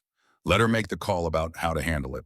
And if she chooses to protect Morrison, Chen asked, then we stand up during the demonstration and present the evidence publicly, Catherine said, in front of everyone. Make it impossible for her to bury. They worked for the next 2 hours, refining the evidence package, preparing talking points, anticipating counter-arguments. At 0800, Catherine's phone buzzed, a text from an unknown number. Major General Hughes will see you at 0830, her office. Come alone. You have 15 minutes to present your case. Catherine showed the text to the group. Cassidy read it and nodded. Someone told her you were up to something, probably one of the other observers. She's giving you a chance to make your case privately before this goes public. Or she's giving Morrison a chance to prepare his defense, Walsh said darkly. Either way, it's the right move. Catherine stood and gathered the evidence folder. If she acts on this, we win without the public spectacle. If she doesn't, at least we gave her the chance. Mendez looked up from her tablet. Colonel, if Hughes sides with Morrison, if she threatens you, what do you do? Catherine thought about it, thought about her pension and her daughter and the quiet retirement waiting for her. Thought about 2,400 F-47 pilots who would fly into combat trusting performance data that was false. Thought about the next Catherine Reeves, the next intelligence officer who would try to tell the truth and be told to shut up and go along. I present the evidence publicly at 1,400 hours, she said, and I accept the consequences. She left Cassidy's quarters and walked across the cold morning toward the War College Administrative Building. The base was fully awake now, officers heading to the mess hall for breakfast, enlisted Marines running morning PT.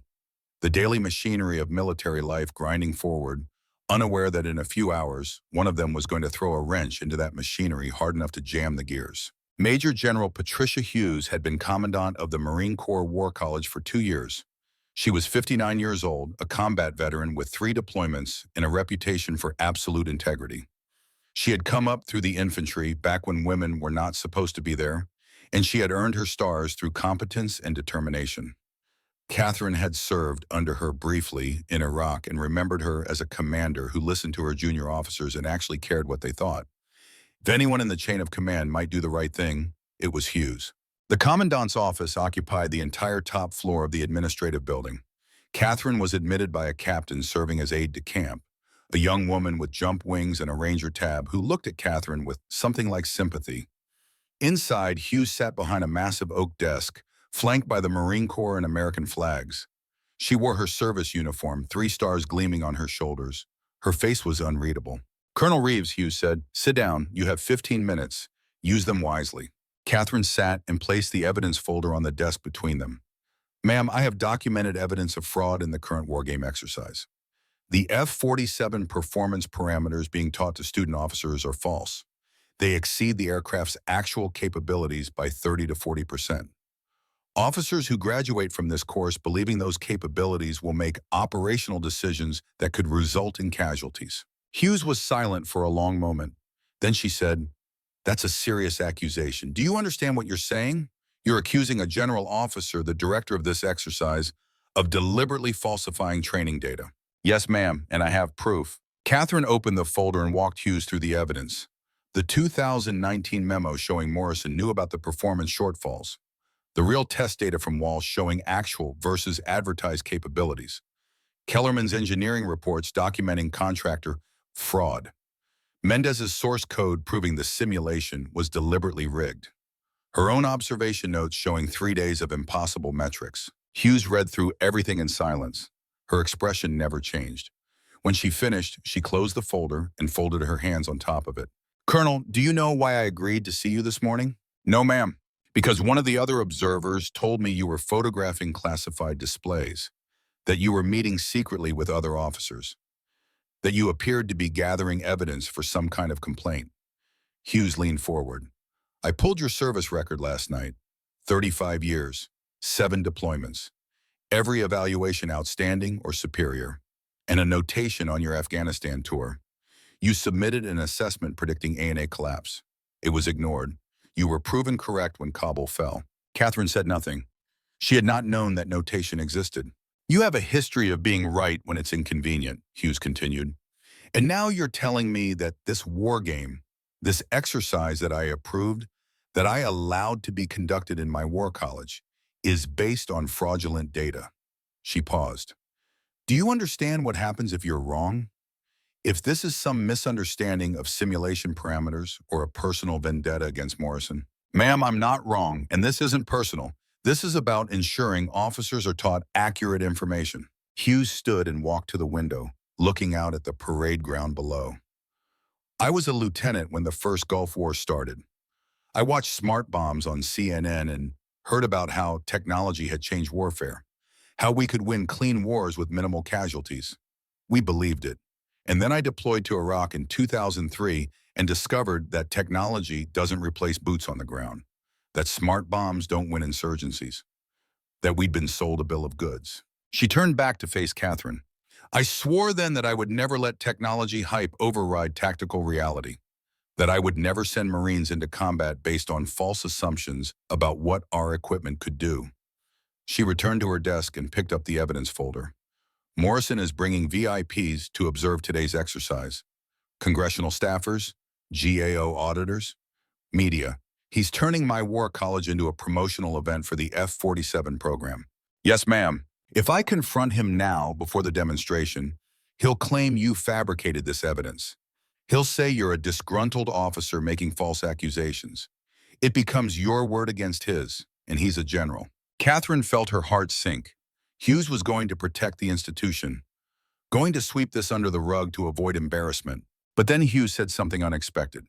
"So I'm not going to confront him now. I'm going to let him have his demonstration, let him commit to his narrative in front of witnesses. And then I'm going to ask you to present this evidence publicly, in front of those congressional staffers and auditors and that journalist. I'm going to force this into the open where it can't be buried." Catherine stared at her. "Ma'am, that will destroy him and probably damage the War College's reputation." "Yes to the first. As for the second, the War College's reputation depends on teaching truth. If we're teaching lies, then our reputation should be damaged." Hughes sat down and looked directly at Catherine. "Colonel, I'm about to end a general's career. I'm about to create a scandal that will probably reach the Pentagon and Congress. I'm about to make a lot of powerful people very angry. And I'm going to need you to stand up in front of a room full of witnesses and present evidence that will make you a target for every one of those powerful people. Are you prepared to do that?" Catherine thought about Kabul, about 13 Marines in flag-draped coffins, about all the times she had stayed quiet because speaking up was too costly. About Cassidy telling her that courage meant standing up even when you were terrified. Yes, ma'am, I'm prepared. Good. Hughes stood and extended her hand. Catherine shook it, feeling the strength in the older woman's grip. 1,400 hours after Morrison finishes his briefing, I'll recognize you and give you the floor. Present your evidence clearly and professionally. Let the data speak for itself. And Colonel, thank you for having the courage to bring this to me. Catherine left the commandant's office feeling like she had just been given both a burden and a blessing. Hughes was not going to protect Morrison. She was going to help expose him. But that meant Catherine would be front and center when the explosion happened. No hiding behind procedure or chain of command. She would be the face of the accusation, and everyone would know her name. She texted the group. Commandant is with us. She'll give me the floor after Morrison's briefing. 1,400 hours. Public presentation. This is happening. The responses came quickly. Walsh sent a thumbs up emoji. Mendez sent a single word. Courage. Chen sent, Semper Fi. Cassidy sent, I'm proud of you, Cat. Kellerman sent nothing, but Catherine knew he would be there. The rest of the morning passed in a blur. Catherine returned to her quarters and rehearsed her presentation. Condensed 30 pages of evidence into a 10-minute briefing. Practiced keeping her voice level, her facts clear, her emotions in check. This was intelligence work. Present the data, show the pattern, let people draw their own conclusions. At 1,300 hours, she walked to the operations center. The space had been transformed. The observation booth had been expanded to accommodate VIP seating. Chairs had been set up in rows, each one marked with a nameplate. Catherine recognized the names from congressional staff lists and GAO rosters. These were people with power, people who controlled budgets and oversight, people whose attention Morrison wanted. The student officers filled the main floor, arranged at their workstations for the final day of the exercise. They looked excited, energized. This was the culmination of 3 days of training, the moment when they would see how modern warfare was won. They had no idea they were about to witness something very different. Morrison arrived at 13:30, flanked by his staff. He had clearly dressed for the occasion. His uniform was immaculate. His bearing was confident. He worked the room like a politician, shaking hands with the congressional staffers, chatting with the GAO auditors, posing for a photo with the defense news journalist. He was in his element. This was his show, and he was going to give the performance of his life.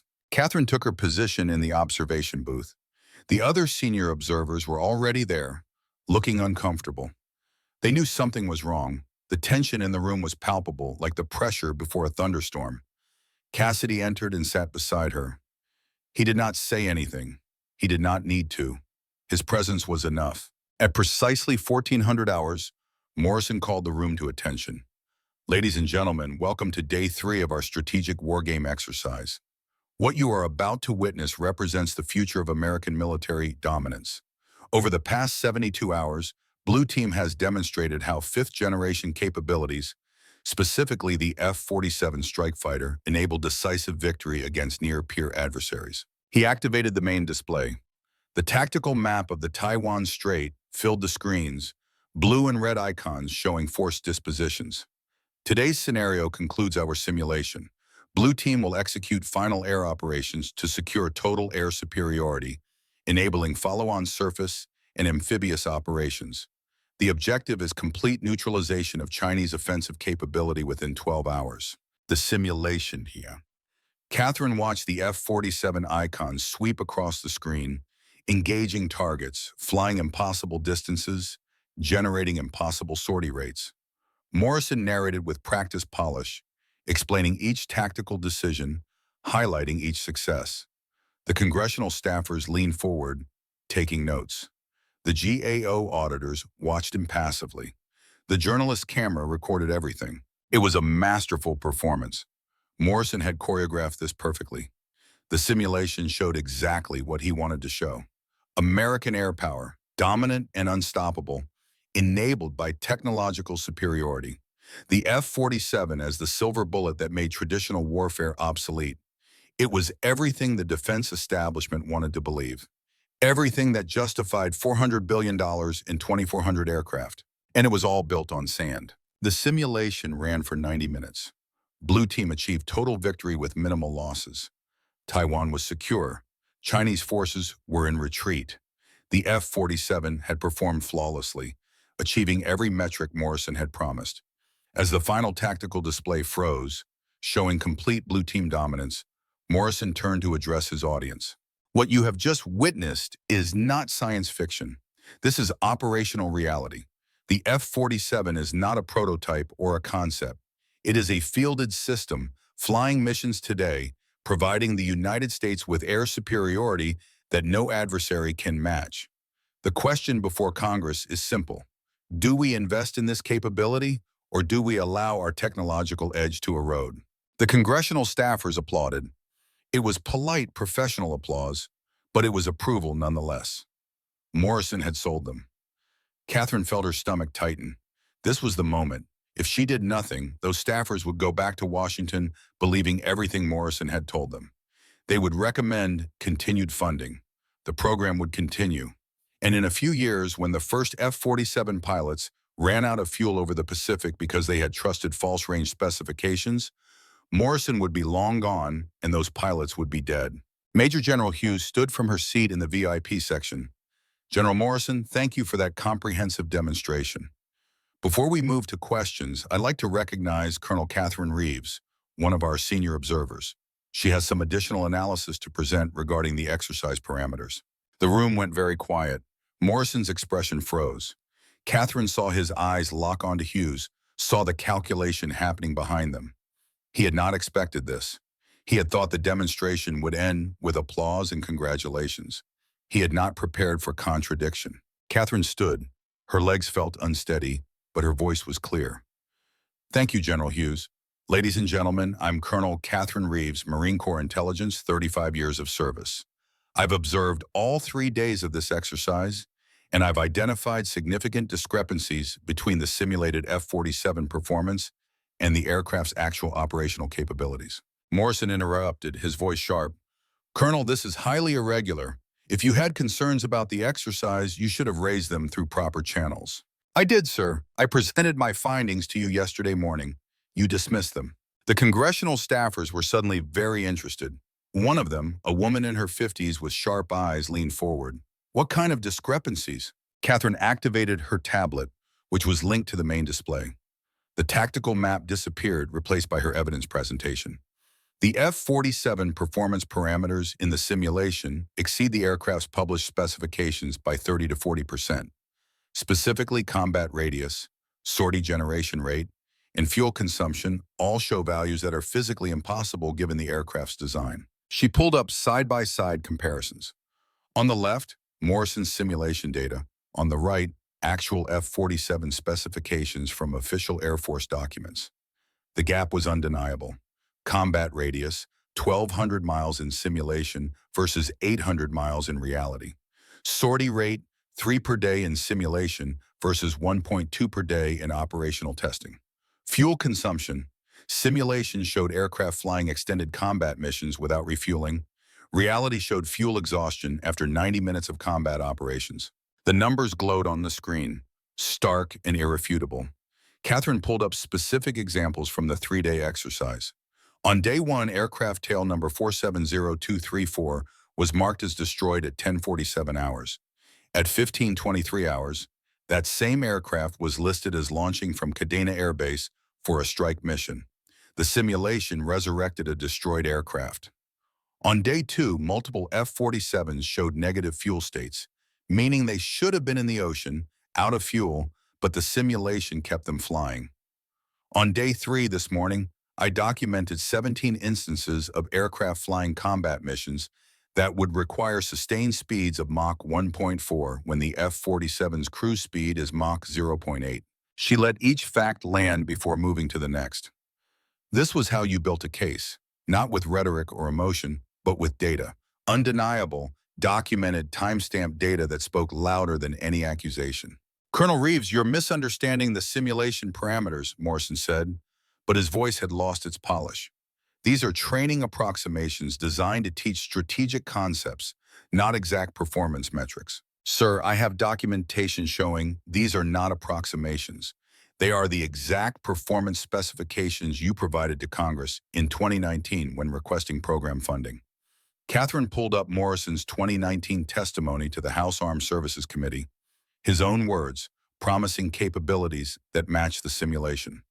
You told Congress the F-47 could achieve these performance levels, but your own internal memo from the same year shows you knew the aircraft could not meet those specifications. She displayed the smoking gun memo.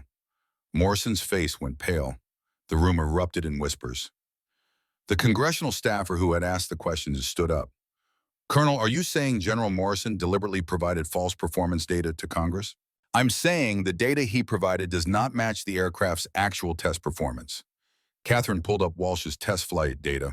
Commander Frank Walsh, who is present in this room, was a test pilot for the F-47 program from 2020 to 2021.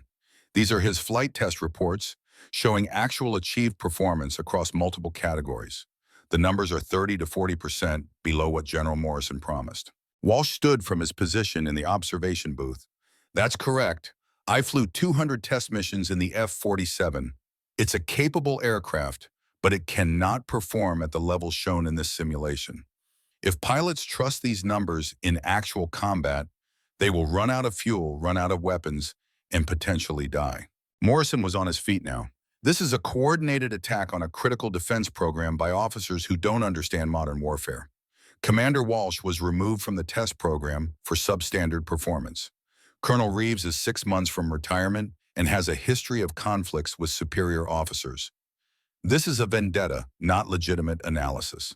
General Morrison, if this is a vendetta, it's a very well-documented one.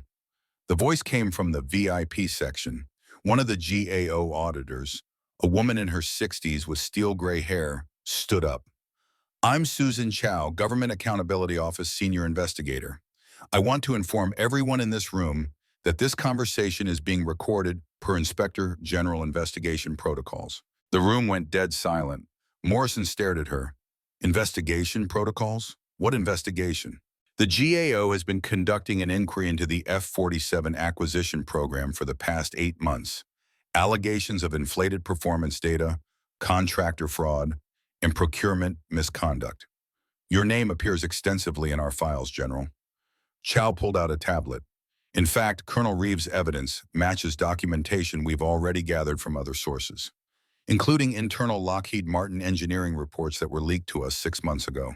John Kellerman stood up from the back of the room.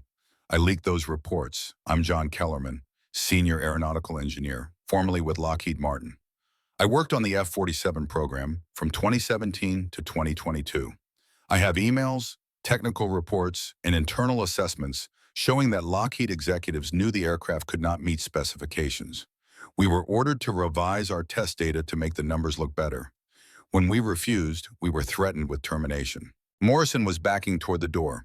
His face had gone from pale to red. This is a setup.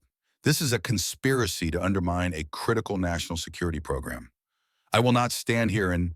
You will stand there and answer questions. Major General Hughes's voice cut across the room like a blade. General Morrison, sit down. That's an order. Morrison sat. He had no choice. Hughes outranked him, and they were in her war college. But Catherine could see his mind working, calculating, trying to find an exit from the trap that had just closed around him. Hughes turned to the congressional staffers. I apologize for the disruption to what should have been an educational exercise.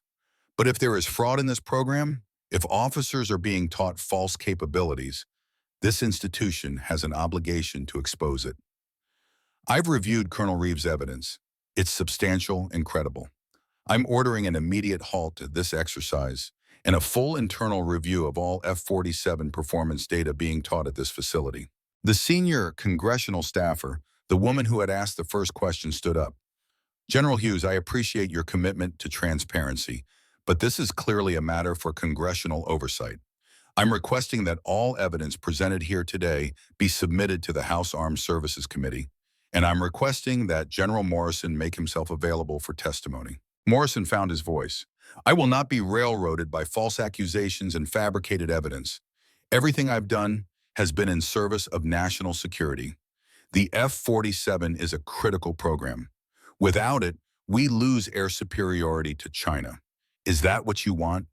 To gut our defense capability because some disgruntled officers don't like me? General Morrison, Chow said quietly, Would you like to explain why you wrote a memo in 2019 recommending that program requirements be lowered to match achievable performance? And then 2 weeks later, you reversed that recommendation after being told the program was too important to fail. Morrison's eyes went wild. He looked around the room, seeing the congressional staffers, the GAO auditors, the journalist with her camera still recording, seeing 240 student officers who had been his audience and were now his witnesses, seeing his career disintegrating in real time. And then something inside him broke. The facade of confidence crumbled. Catherine saw it happen in real time, saw the moment when Morrison realized there was no exit, no spin, no way to talk himself out of the corner he was in. His shoulders sagged, his face went from red to gray, and when he spoke again, his voice had lost all its polish. You want to know the truth? His voice was loud, almost shouting. Fine, the F-47 doesn't meet the original specifications.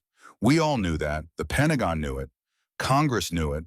Lockheed Martin knew it. But China was building J-20S. Russia was developing Su-57S. We needed something, anything, to maintain the appearance of air superiority. So we adjusted the data. We optimized the testing parameters. We made the numbers work. The room was utterly silent. Every person there understood what they were hearing. A general officer confessing to fraud on camera. A man who had spent 20 years building his career, watching it disintegrate in real time. Morrison seemed to realize what he had just said, but it was too late to take it back. The words were recorded. The witnesses were present. There was no walking this back. It wasn't fraud, he continued, his voice desperate now, trying to salvage something from the wreckage. It was strategic necessity. We made the best aircraft we could with the time and money available. Is it perfect? No, but it's 80% of what we promised, and that's better than nothing. You can't hold me responsible for trying to give this country the defense it needs. Catherine watched him unravel and felt no satisfaction. Only a deep sadness that it had required this public humiliation to get the truth. That the system had protected him for so long that he genuinely seemed to believe his own justifications. That he could not see the difference between serving the country and serving his own career. Lieutenant Colonel Mendez stood up from her workstation. General Morrison, I'm Lieutenant Colonel Sarah Mendez. You've been my mentor for 6 years. You've guided my career, written my evaluations, made me the officer I am today. Her voice was shaking. And I just want to say, for the record, that what you did was not strategic necessity. It was fraud. You lied to Congress. You falsified training data. You put pilots at risk. And you're trying to justify it by wrapping yourself in national security. Morrison stared at his protege. Sarah, you don't understand. I understand that you taught me to value integrity above all else. And then you showed me that you don't believe your own lessons. Mendez pulled out her tablet. I have the source code from this simulation. It explicitly bypasses fuel consumption calculations for F-47 aircraft. That's not approximation. That's deliberate fraud. And I'm submitting it as evidence to the Inspector General. Major Chen stood next. Sir, I'm Major James Chen. I have 800 flight hours in the F-47. I've flown it in combat. And I'm telling you, if I had tried to execute the missions in this simulation with the fuel loads and timelines shown, I would be dead. You taught us to trust our aircraft, but you gave us lies instead of specifications. Officer after officer stood. Not all of them, but enough. Enough to show that Morrison's narrative was crumbling. Enough to show that the institution was turning against him. Catherine watched it happen and felt something she had not expected. Not triumph, not vindication, just a deep, weary sadness that it had come to this, that it had taken a public confrontation to force the truth into the open. Hughes's voice cut through the murmurs. General Morrison, you are relieved of your position as exercise director, effective immediately. You will confine yourself to your quarters pending investigation. MPS will escort you from this facility. 2 military police sergeants appeared at the doors. They had been waiting, Catherine realized. Hughes had planned for this possibility, had known that Morrison might confess or resist or try to run. The MPS moved to flank Morrison, not touching him, but making their presence clear. Morrison looked around the room one last time. His eyes found Catherine. You did this. You destroyed a $400 billion program. You destroyed my career. You destroyed everything I worked for. For what? So you could feel important one last time before retirement? Catherine met his gaze. I did this so that 2,400 pilots would know the truth about what they're flying, so that the next generation of commanders would be taught reality instead of fantasy. And sir, I didn't destroy your career. You did that yourself the moment you chose to lie. Morrison was led from the room. The doors closed behind him with a soft click that seemed to echo in the silence. Catherine remained standing, suddenly aware that every eye in the room was on her. The congressional staffers, the GAO auditors, the journalist, 240 student officers, all of them looking at the 57-year-old colonel who had just ended a general's career. Hughes spoke into the silence. This exercise is concluded. All participants are dismissed.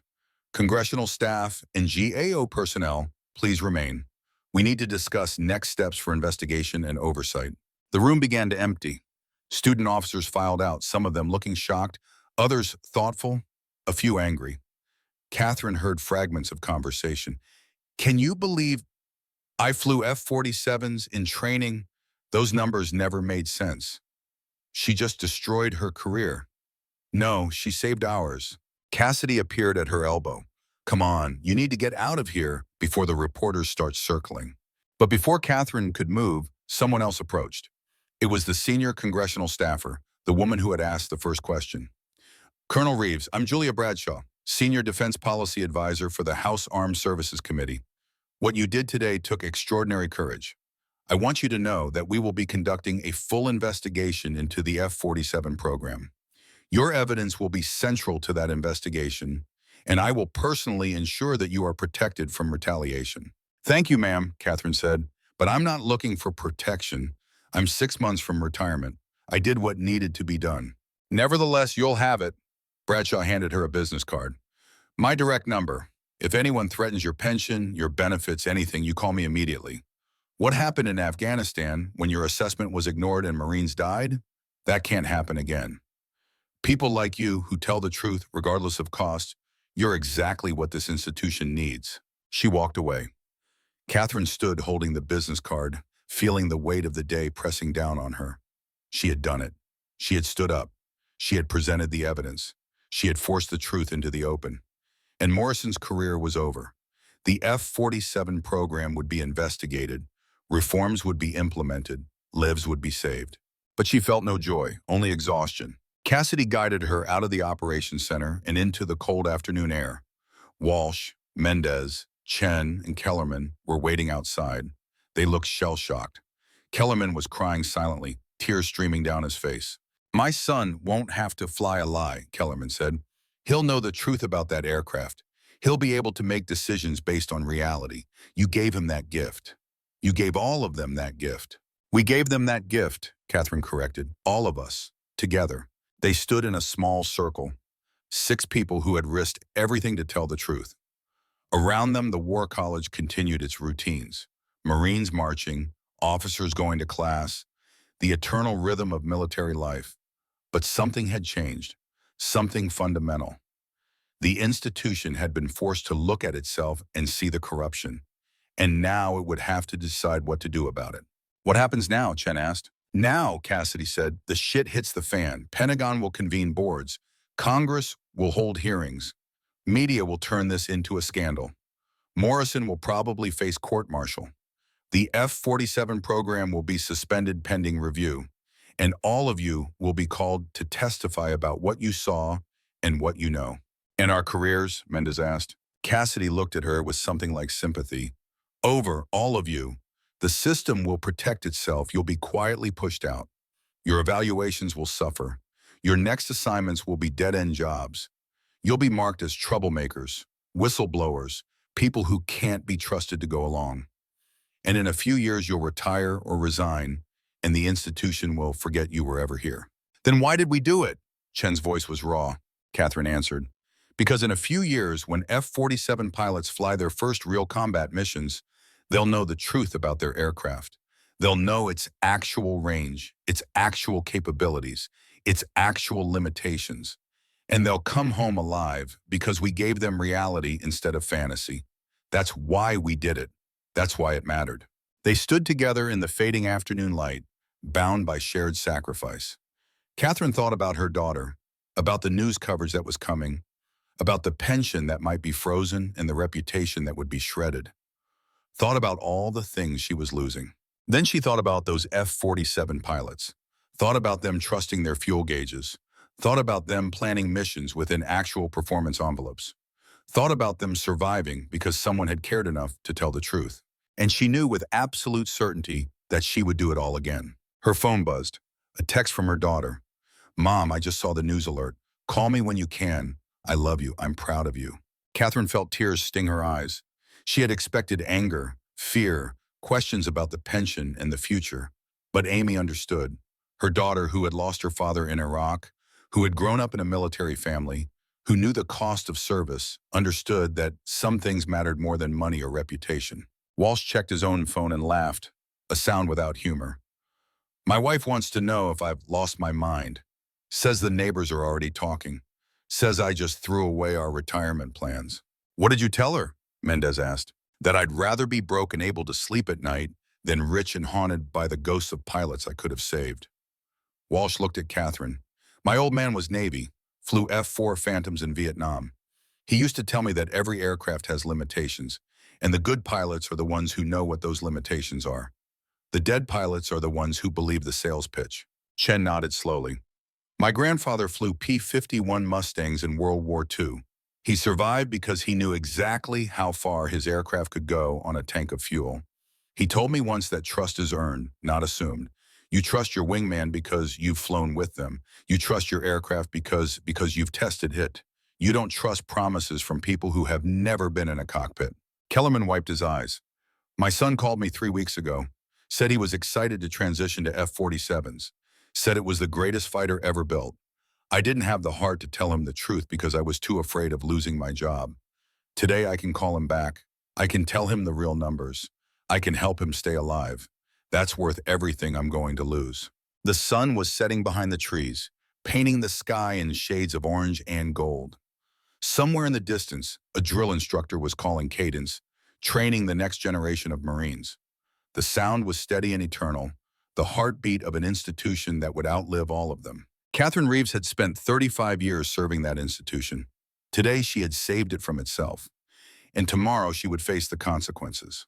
But tonight, just for a moment, she let herself feel what she had earned. Not victory, not vindication, just the quiet certainty that comes from doing the right thing when it costs you everything. Semper Fidelis, always faithful, to the mission, to the truth, to the warriors who would come after her. The light faded, the cold deepened, and 6 unlikely allies walked together into whatever came next, knowing they had changed something that mattered. The fight was not over. It had only just begun. But they had won the first battle. They had forced the truth into the light, and nothing would ever be quite the same again. The silence after Morrison's departure was absolute. 240 student officers sat at their workstations, staring at screens that no longer held tactical displays, but instead showed frozen evidence of fraud. The congressional staffers huddled in the VYP section, their phones out, typing urgent messages to Washington.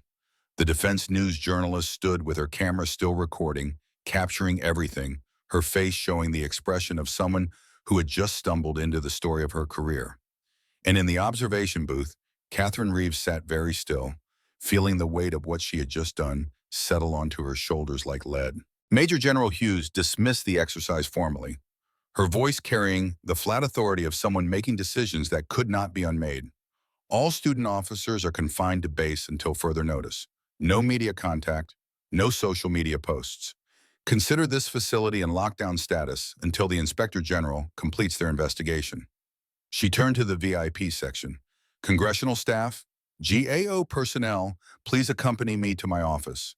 We need to establish protocols for evidence handling and witness protection." The room emptied slowly.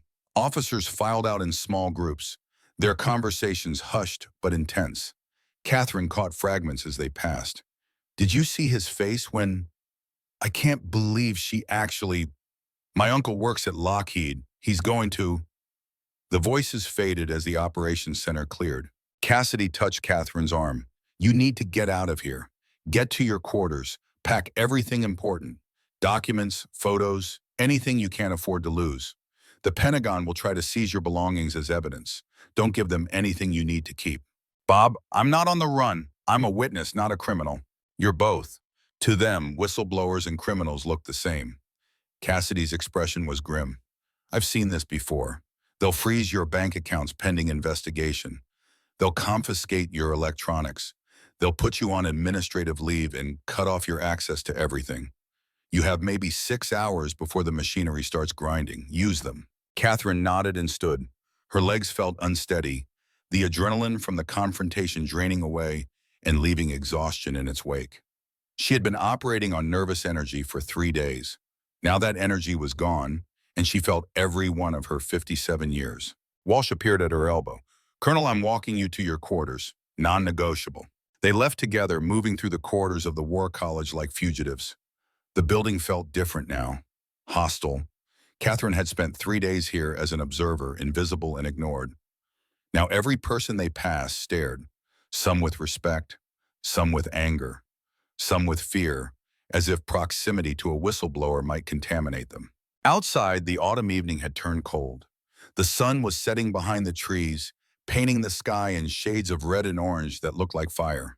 Walsh walked beside her in silence until they reached her visiting quarters. Then he stopped and turned to face her. Colonel, before you go in, I need to tell you something. When I leaked those test flight reports to you, I violated about 6 different classification protocols. My career is over. I've accepted that, but my wife hasn't. She's scared. She's angry. And she's talking about leaving me. Catherine felt a stab of guilt. Frank, I'm sorry. I didn't know. Don't apologize. I made my choice with full knowledge of the cost. Walsh's voice was steady. But I wanted you to understand what we did today, it's going to ripple out. It's going to hit families, marriages, friendships. People are going to suffer because we told the truth. And we need to be ready for that. Are you having second thoughts? Walsh was quiet for a moment, his eyes distant. My dad died when I was 16. Heart attack. He was a crop duster, flew those old AgCat biplanes spraying pesticides. One day the engine quit on him at low altitude. He could have ejected, maybe survived, but he was over a residential neighborhood. If he'd bailed out, that plane would have crashed into houses, probably killed people. So he stayed with it, rode it down into an empty field, died on impact. He met Catherine's eyes. They found his logbook in the wreckage. Last entry said the engine was running rough, needed maintenance. The company that owned the plane had deferred the work to save money. Dad knew. He flew anyway because he needed the paycheck. But that last day, when the choice was between his life and other people's lives, he chose other people. Walsh's voice roughened. I think about him every day. Think about how he died protecting strangers. And I wonder if I could do the same. Today I found out I can lose my career, my pension, maybe my marriage. I can do that if it means pilots don't die because someone lied to them. So no, Colonel, no second thoughts. He saluted her and walked away into the gathering darkness. Catherine watched him go, feeling the weight of responsibility press down harder. She had started this. She had pulled the thread that was now unraveling an entire program. And people like Walsh were paying the price. She entered her quarters and began packing. Not everything, just the essentials. Her service photos, her mother's letters from when she had been deployed, the folded flag from her husband's funeral, killed in Iraq in 2007, leaving her to raise their daughter alone. She packed her notebooks, 3 decades worth of observations and assessments. She packed the thumb drive with copies of all the evidence, her insurance policy. Her phone rang. The caller ID showed her daughter's number. Catherine answered. Mom. Amy's voice was tight with worry. I just watched the video. It's everywhere. Twitter, Facebook, cable news. You're trending. People are calling you a hero and a traitor in the same breath. What's happening? Catherine sat down on the bed, suddenly too tired to stand. I exposed fraud in a defense program. It needed to be exposed. People needed to know. Are you safe? Yes, I'm on a military base. I'm surrounded by Marines. I'm as safe as anyone can be. Mom, they're saying you could lose your pension, that you violated classification protocols, that you could face criminal charges. Amy was crying now. Why did you do this? You're 6 months from retirement. You could have just kept quiet and walked away. Catherine thought about how to explain it, how to make her daughter understand that some things mattered more than safety or money or the comfortable life they had both been planning. Amy, do you remember when your father deployed to Iraq? You were 10 years old.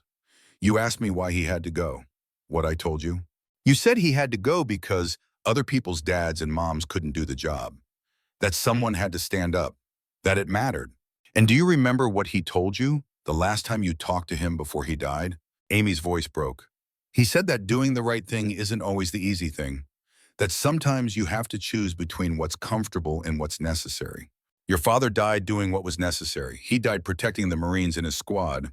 He could have stayed in the vehicle, could have let someone else lead that patrol, but he didn't because he was the most experienced. He was the one who could give them the best chance of surviving. Catherine felt tears on her own face now. Today, I did what was necessary. I gave 2,400 pilots information they need to survive. I gave future commanders truth instead of lies. And yes, it's going to cost me. But Amy, your father taught me that the cost doesn't matter. The mission matters. The people you're protecting matter. Her daughter was quiet for a long moment. Then she said, I'm scared for you, Mom, but I'm also so proud I can barely breathe. The girls are here with me. They want to say something. The phone rustled. Then Catherine's 10-year-old granddaughter's voice came through, clear and certain.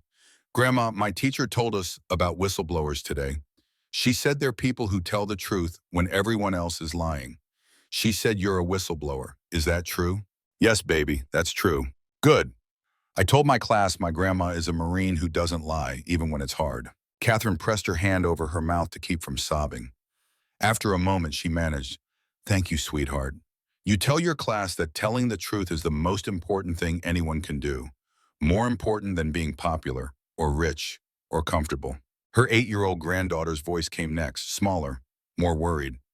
Grandma, are the bad people going to hurt you? No, honey, I'm going to be fine. And they're not bad people. They're just scared people who made bad choices. There's a difference. Amy came back on the line. Mom, I sent you an email. It's just in case. If something happens, if they come after you, there are people who want to help. Lawyers, journalists, veterans groups. You're not alone in this. Thank you, Amy. I love you. Tell the girls I love them. We love you too. And Mom, Dad would be so proud of you right now. The call ended. Catherine sat in the silence of her quarters, holding the phone, letting the tears come. She had held it together through the confrontation, through the evidence presentation, through Morrison's confession. But now, hearing her daughter's voice, her granddaughter's innocence, the wall finally cracked. She allowed herself 5 minutes. 5 minutes to cry, to feel the fear and doubt and crushing weight of what she had done. Then she wiped her eyes, washed her face, and got back to work. There was still packing to do, still preparations to make. Tomorrow would bring the Pentagon's response, and she needed to be ready. The knock on her door came at 02:30 in the morning. Catherine had not been sleeping. She had been sitting at the small desk in her quarters, writing down everything that had happened, creating a narrative record in case the official records got sanitized. She opened the door to find a Marine Lance Corporal, young enough to be her grandson, looking uncomfortable. Ma'am, you have a phone call. Secure line. The duty officer said it's urgent. Catherine followed him to the administrative building. The duty office was empty except for a major she did not recognize. He gestured to a secure phone, the kind used for classified conversations, and left the room. Catherine picked up the receiver. Colonel Reeves. The voice on the other end was male, older, carrying the weight of authority. This is Lieutenant General Richard Stone, Headquarters Marine Corps. I apologize for the late hour, but this situation requires immediate attention. Catherine's pulse quickened. A 3-star general did not call at 02:30 unless something was very wrong or very important. Yes, sir, how can I help you? You can start by explaining what the hell you were thinking. Stone's voice was cold enough to freeze. Do you have any idea what you've done? You've created an international incident. The Chinese are already circulating propaganda about American weapons systems being fraudulent. The Russians are claiming this proves we can't be trusted. And Congress is demanding hearings that will expose classified capabilities to every adversary we have. Sir, I exposed fraud in a training program. That's my obligation under Inspector General regulations. You destroyed a general's career in front of cameras and congressional staff. You bypassed every level of chain of command. You violated classification protocols by accepting and distributing test data. And you did it 6 months before retirement, which makes it look like you have nothing to lose and everything to gain from being a martyr. Stone paused. Do you understand how this looks to the institution, to the Marines who are watching this unfold? Sir, with respect, General Morrison lied to Congress about the F-47's capabilities. He falsified training data. He put pilots at risk. I had evidence of that fraud and a legal obligation to report it. Then you report it through proper channels. Inspector General, congressional oversight. You don't stage a public ambush designed to maximize humiliation and media coverage. Stone's voice hardened further. Colonel, you've been a Marine for 35 years. You know how this works. The institution protects itself. It has to.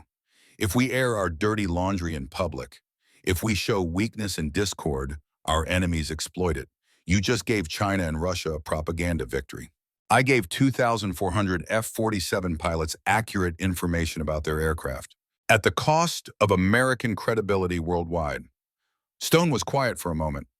Colonel Reeves, I'm calling to inform you that you're being placed on administrative leave pending investigation.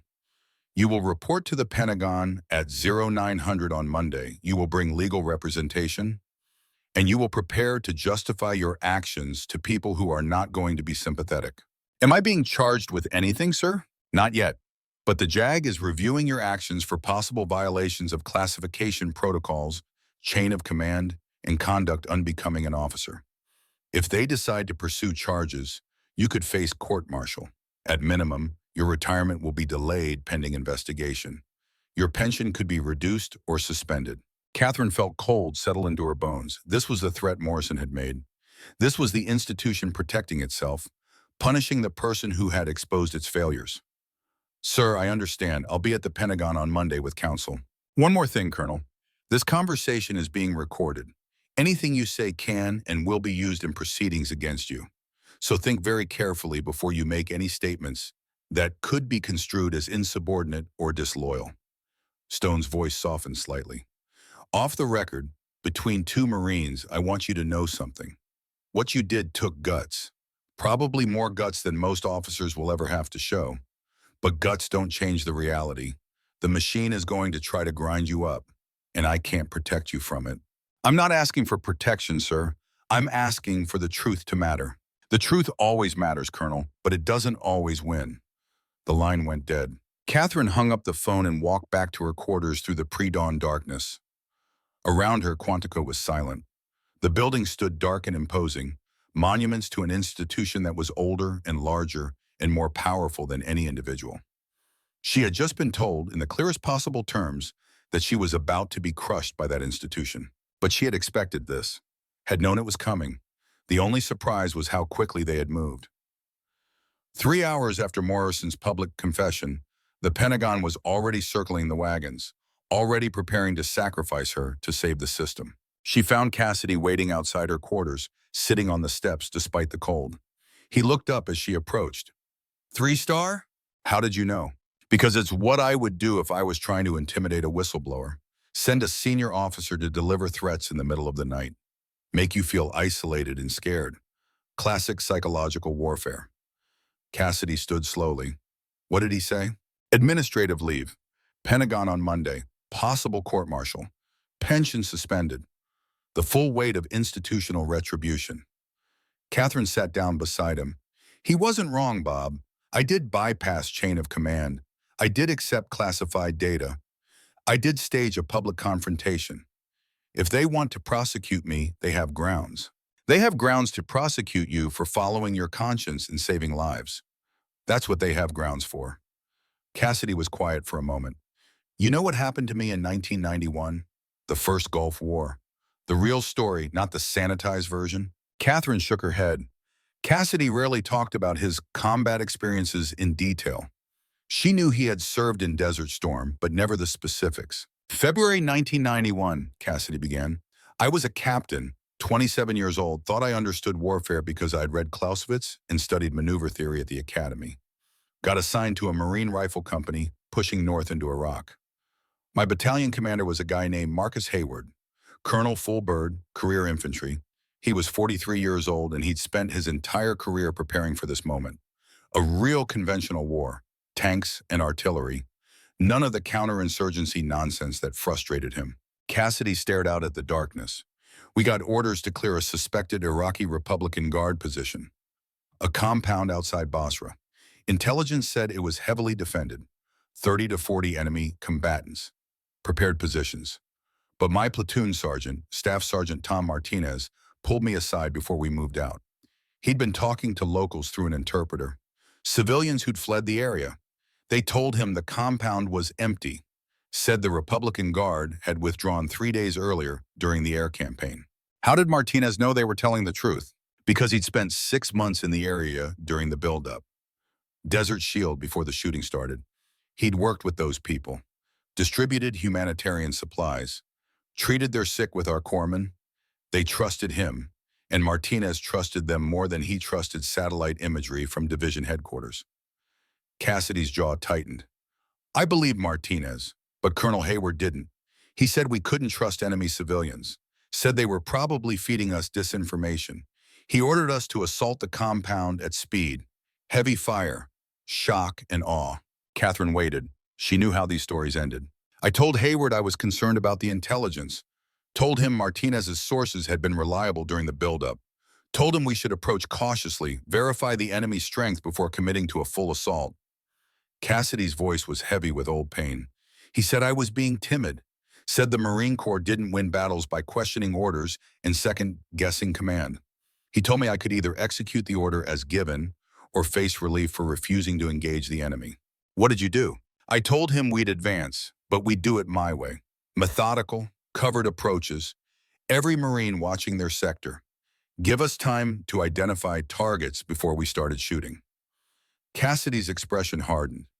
Hayward said I had 2 hours to take that compound, or he'd relieve me and put someone else in command who understood aggression. And we found exactly what Martinez's sources said we'd find. Empty compound. No Republican Guard. But plenty of evidence they'd been there recently. Ammunition caches, fighting positions, and dozens of artillery shells rigged as improvised explosive devices. Booby traps covering the approaches. If we'd gone in fast like Hayward wanted, we'd have triggered multiple explosions. Probably lost 15 to 20 Marines. Cassidy turned to look at Catherine. We cleared those IEDs methodically. Took us 4 hours, not 2. Saved every one of my Marines. And when we reported back, Hayward tried to relieve me anyway. Said I'd failed to follow orders with sufficient aggression. Said I'd shown cowardice in the face of the enemy. But you weren't relieved. No, because the regimental commander reviewed the operation and saw that Martinez's intelligence had been accurate. Saw that Hayward's order would have gotten Marines killed. Saw that I'd saved lives by having the courage to slow down when ordered to speed up. Cassidy's voice was hard. That regimental commander put a letter of commendation in my file, and he quietly moved Hayward out of command. Gave him a staff job at division where he couldn't hurt anyone. But Hayward never forgot, never forgave me for making him look bad. Catherine felt the pieces click into place. Marcus Hayward, Tyler Morrison's father. The same man, same family, same institutional arrogance, same willingness to sacrifice good people for bad policy. Cassidy's eyes were intense. Marcus Hayward made general after Desert Storm despite his incompetence because he knew how to play the game, knew how to protect the institution's image, knew how to make uncomfortable truths disappear. And he taught his son the same lessons. Did you know Tyler Morrison was Marcus Hayward's son when you asked me to investigate? Not at first, but when I saw Morrison's name in the F-47 program files, I looked into his background, and I realized we were fighting the same battle I fought 33 years ago.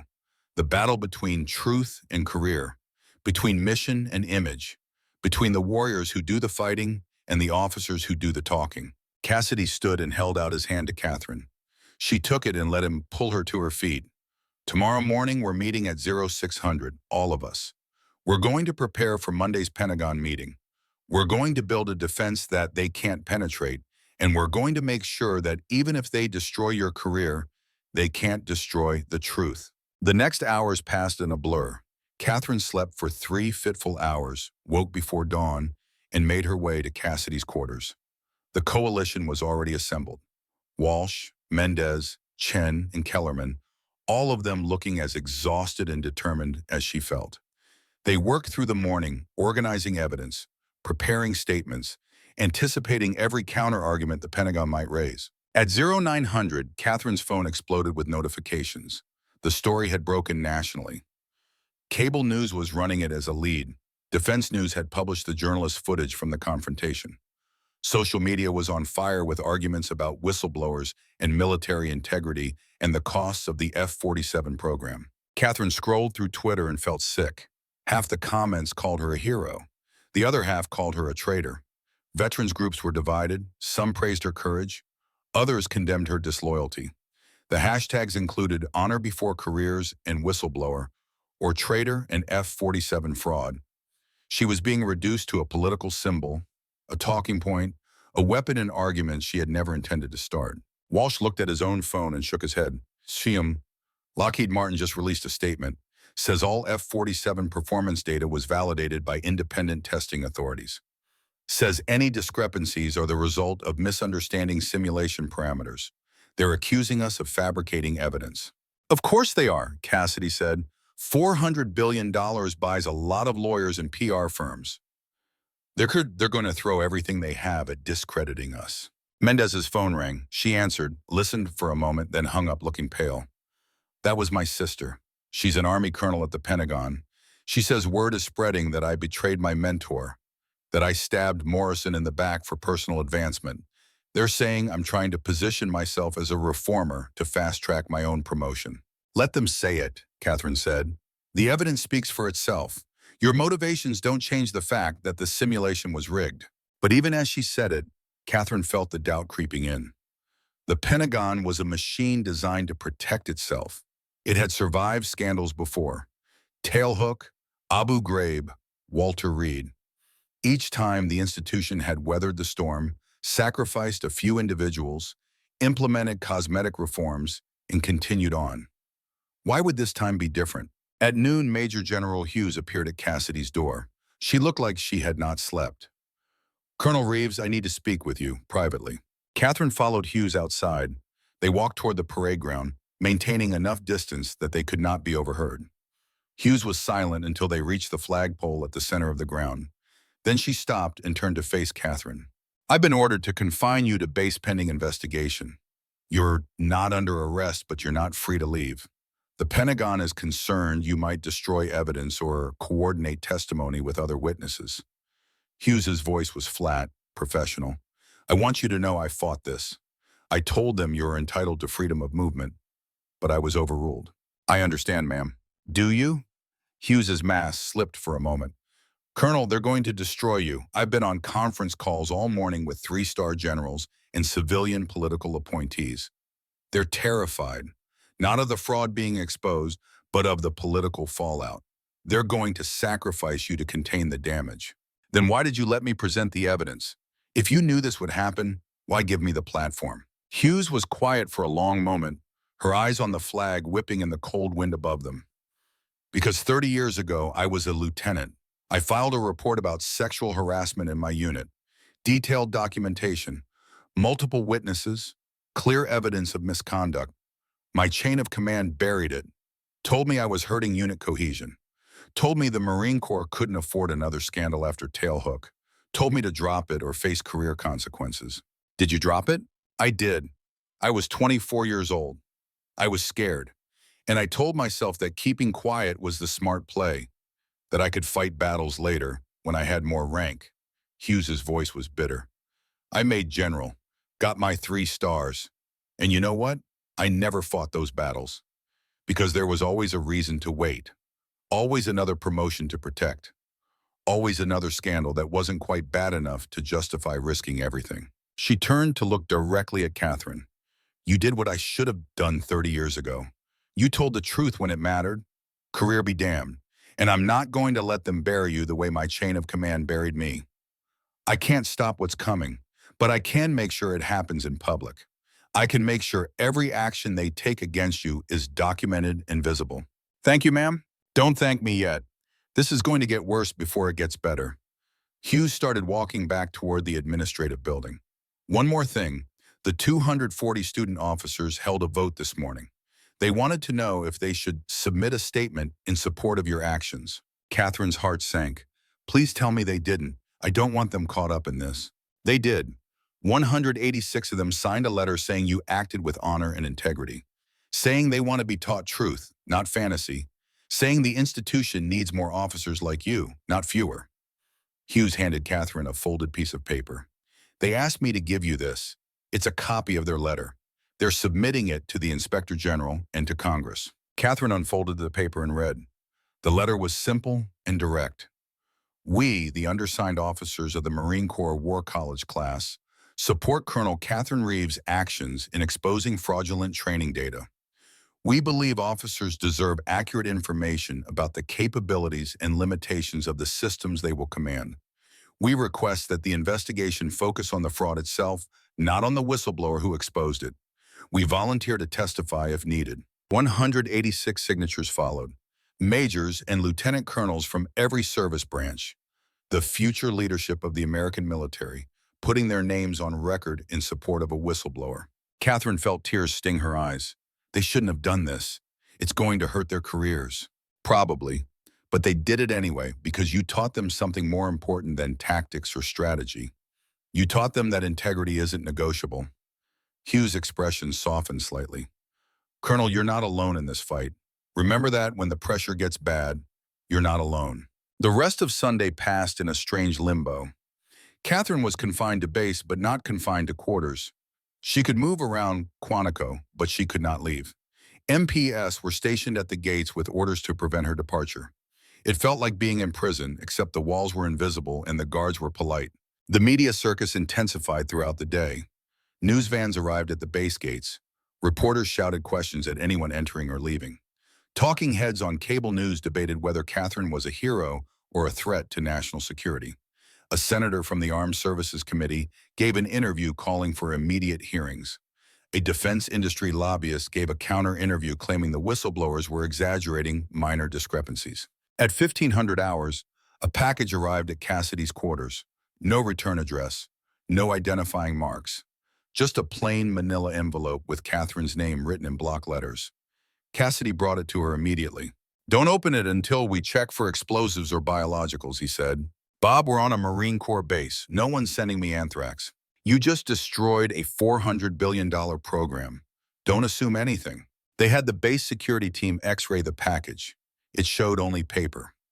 Catherine opened it carefully. Inside was a thumb drive and a handwritten note. Colonel Reeves, I worked for Lockheed Martin for 16 years. I saw what they did. I kept copies. This is everything. Use it to finish what you started. Signed, a friend who believes pilots matter more than profits. Catherine plugged the thumb drive into Cassidy's laptop. The files were damning. Internal Lockheed Martin emails from 2018 to 2022, documenting the entire history of the F-47 fraud. Engineers warning executives that the aircraft could not meet specifications. Executives ordering those engineers to revise their assessments or face termination. Correspondence with Pentagon acquisition officials, coordinating on how to present the data to make the numbers look acceptable.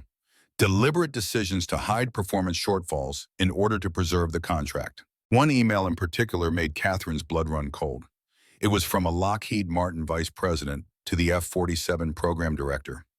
We understand the aircraft is only achieving 75% of specified performance. However, canceling the program at this stage would result in massive financial losses and potential criminal liability for fraud. Recommend we work with Pentagon partners to adjust testing criteria rather than admit shortfalls. The contract is too big to fail. Make it work.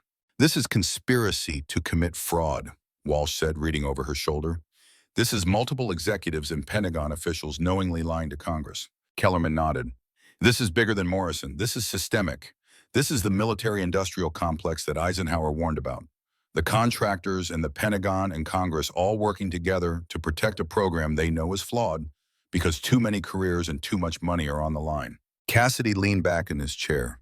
We knew it was big, but this is bigger than I thought. This is people at the highest levels of defense procurement deliberately deceiving Congress and the American people. If we release this, we're not just ending Morrison's career. We're potentially ending dozens of careers, maybe hundreds. Good, Mendez said. Her voice was hard. They deserve to have their careers ended. They lied. They put pilots at risk. They stole $400 billion from taxpayers. They deserve everything that's coming to them. Chen looked uncertain. But if we release this, the whole F-47 program might get canceled. That's 2,400 aircraft, 80,000 jobs, entire communities that depend on defense manufacturing. We're not just hurting executives and generals, we're hurting workers and families. Catherine understood his concern. She had thought about it herself. The F-47 program employed tens of thousands of people, engineers and technicians and assembly line workers who had done nothing wrong. People who had built a good aircraft to the best specifications they were given. People who would lose their jobs if the program collapsed. The aircraft is still 80% functional, Catherine said slowly.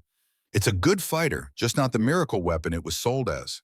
If Congress is smart, they'll use this evidence to renegotiate the contract, force Lockheed Martin to fix the shortfalls, reduce the order from 2,400 aircraft to a realistic number, but keep the program alive in a form that's honest about capabilities.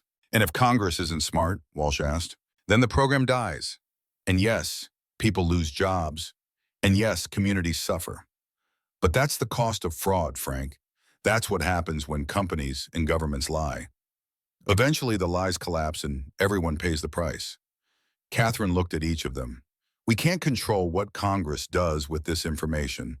All we can control is whether we tell the truth.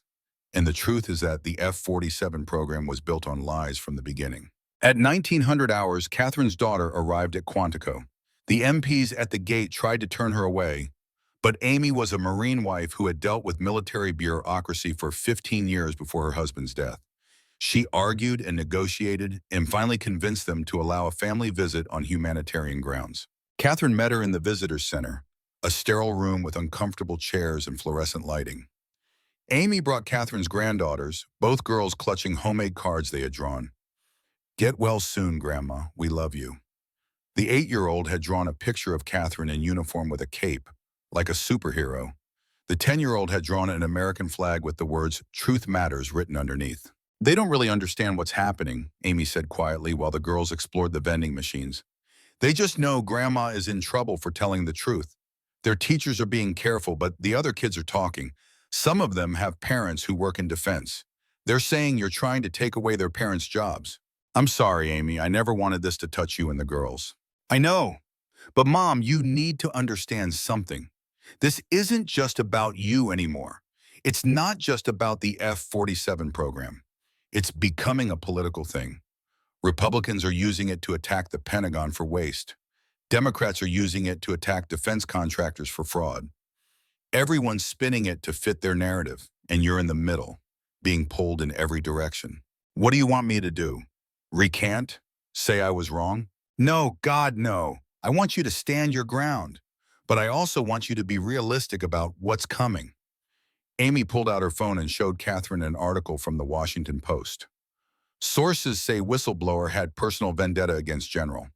The article quoted anonymous Pentagon officials claiming Catherine had a history of conflicts with superior officers, that she had been passed over for promotion multiple times due to attitude problems, that her accusations against Morrison were motivated by resentment, not facts.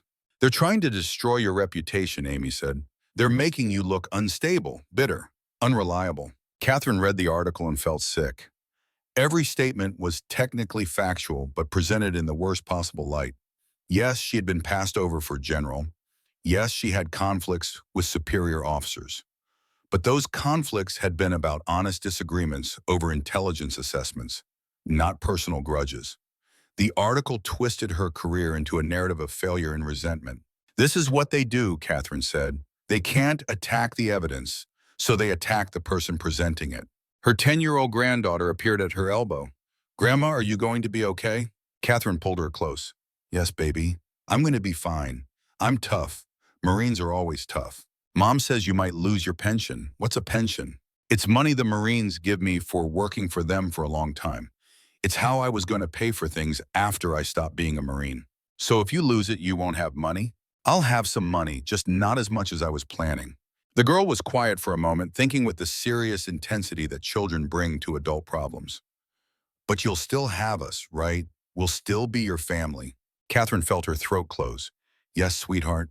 You'll always be my family, no matter what happens. The visit ended too soon. Amy had to get the girls home for school the next day. Catherine walked them to the gate and watched them drive away, feeling the distance open up like a physical wound. She was fighting for something larger than herself, something important. But the cost was real and immediate and measured in her daughter's worry and her granddaughter's confusion. Cassidy found her still standing at the gate 20 minutes later. You okay? No, but I'm functional. That's enough. Your daughter's a good woman, smart, strong. She'll be okay. I know. I'm just sorry she has to go through this. Catherine turned away from the gate. What time do we leave tomorrow? 0600. We're taking 3 vehicles. You, me, Walsh, Mendez, Chen, and your JAG lawyer. Kellerman is staying here. He's a civilian, and we don't want him vulnerable to military retaliation. What's the plan? We get to the Pentagon at 0830. You meet with JAG at 0900 to prep your statement. At 1000, you meet with the investigating board. Could be 3 hours, could be 8. They're going to ask you to explain every decision you made, every rule you broke, every person you talked to, and they're going to look for any contradiction, any weakness, anything they can use to discredit you. Sounds like fun. Cassidy smiled without humor. One more thing, I made some calls. Got word that the president is watching this situation closely. Apparently, the First Lady is a former Navy intelligence officer. She's been following your story. No promises, but there might be pressure from the top to handle this fairly. Catherine felt a flicker of hope, quickly suppressed. Or political pressure makes it worse, makes me look like a pawn in partisan warfare. Possible, but Kat, here's the thing. You've already won the most important battle. You got the truth out there. It's in the open. It can't be buried anymore. Whether they court-martial you or give you a medal, the truth is documented and distributed. Morrison's career is over. The F-47 program is under investigation. Reforms will happen. You change the system. At what cost? At exactly the cost it always requires, everything. Cassidy started walking back toward the barracks. Get some sleep. Tomorrow's going to be the longest day of your life. Catherine tried to sleep but could not. Her mind kept running through scenarios. The questions she would face. The accusations. The threats. At 0400, she gave up and started getting ready. Service uniform again. Every detail perfect. If they were going to destroy her, she would at least look like a Marine when it happened. The convoy assembled at 0600.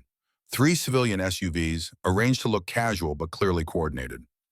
Catherine rode in the lead vehicle with Cassidy and her JAG lawyer, Captain Rebecca Rodriguez. Rodriguez was 38, a Marine with a law degree from Georgetown and a reputation for being absolutely fearless in defending her clients. Colonel, before we get to the Pentagon, you need to understand the dynamic, Rodriguez said. They're going to try to separate you from your support system. They're going to try to make you feel alone and vulnerable. Don't let them. I'll be with you in every meeting. I'll object to improper questions. And if they threaten you, I'll escalate immediately. Can they really court-martial me for this? Technically, yes. Practically, no. You followed Inspector General protocols. You reported fraud. You had evidence. The only questionable action was accepting classified data from Walsh. But even that has whistleblower protections. If they try to prosecute you, it'll look like retaliation. Congress won't allow it. The media won't allow it. They know that. So what will they do? They'll try to force you into retirement with a reduced pension. They'll claim your actions violated regulations even if they weren't criminal. They'll make you accept a general discharge instead of honorable. They'll try to tarnish your record just enough to discourage other whistleblowers without creating a martyr. Catherine watched the Virginia countryside pass outside the window. Trees stripped bare by autumn. Fields turned brown. The landscape looked dead, waiting for winter. What should I do? Don't accept anything. Make them fight for every inch. Force them to put everything in writing. Create a record of every threat, every improper question, every attempt at intimidation. We're building a case for wrongful retaliation. If they push too hard, we sue. And trust me, Colonel, the last thing the Pentagon wants is you on the witness stand in federal court, testifying under oath about everything you know. The convoy reached the Pentagon at 0815. The building loomed against the gray morning sky, massive and impersonal. 5 concentric rings of concrete and bureaucracy housing the most powerful military machine in human history. Catherine had been here dozens of times over her career, but today it felt different. Today it felt like entering enemy territory. As they pulled up to the river entrance, Catherine saw the media presence. Cameras, reporters, a crowd of protesters holding signs. Some signs said, "Support our whistleblowers." Others said, "Traitor." The country was divided about her, and that division was on full display. The convoy stopped. Rodriguez got out first, scanning the crowd, positioning herself to block any aggressive reporters.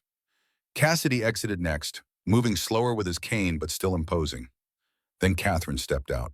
The cameras swung toward her. Reporters shouted questions. "Colonel Reeves, do you regret your actions? Are you prepared to face court-martial? Did you act alone or as part of a conspiracy?" Catherine ignored them all. She walked toward the entrance with her head up, her bearing military perfect.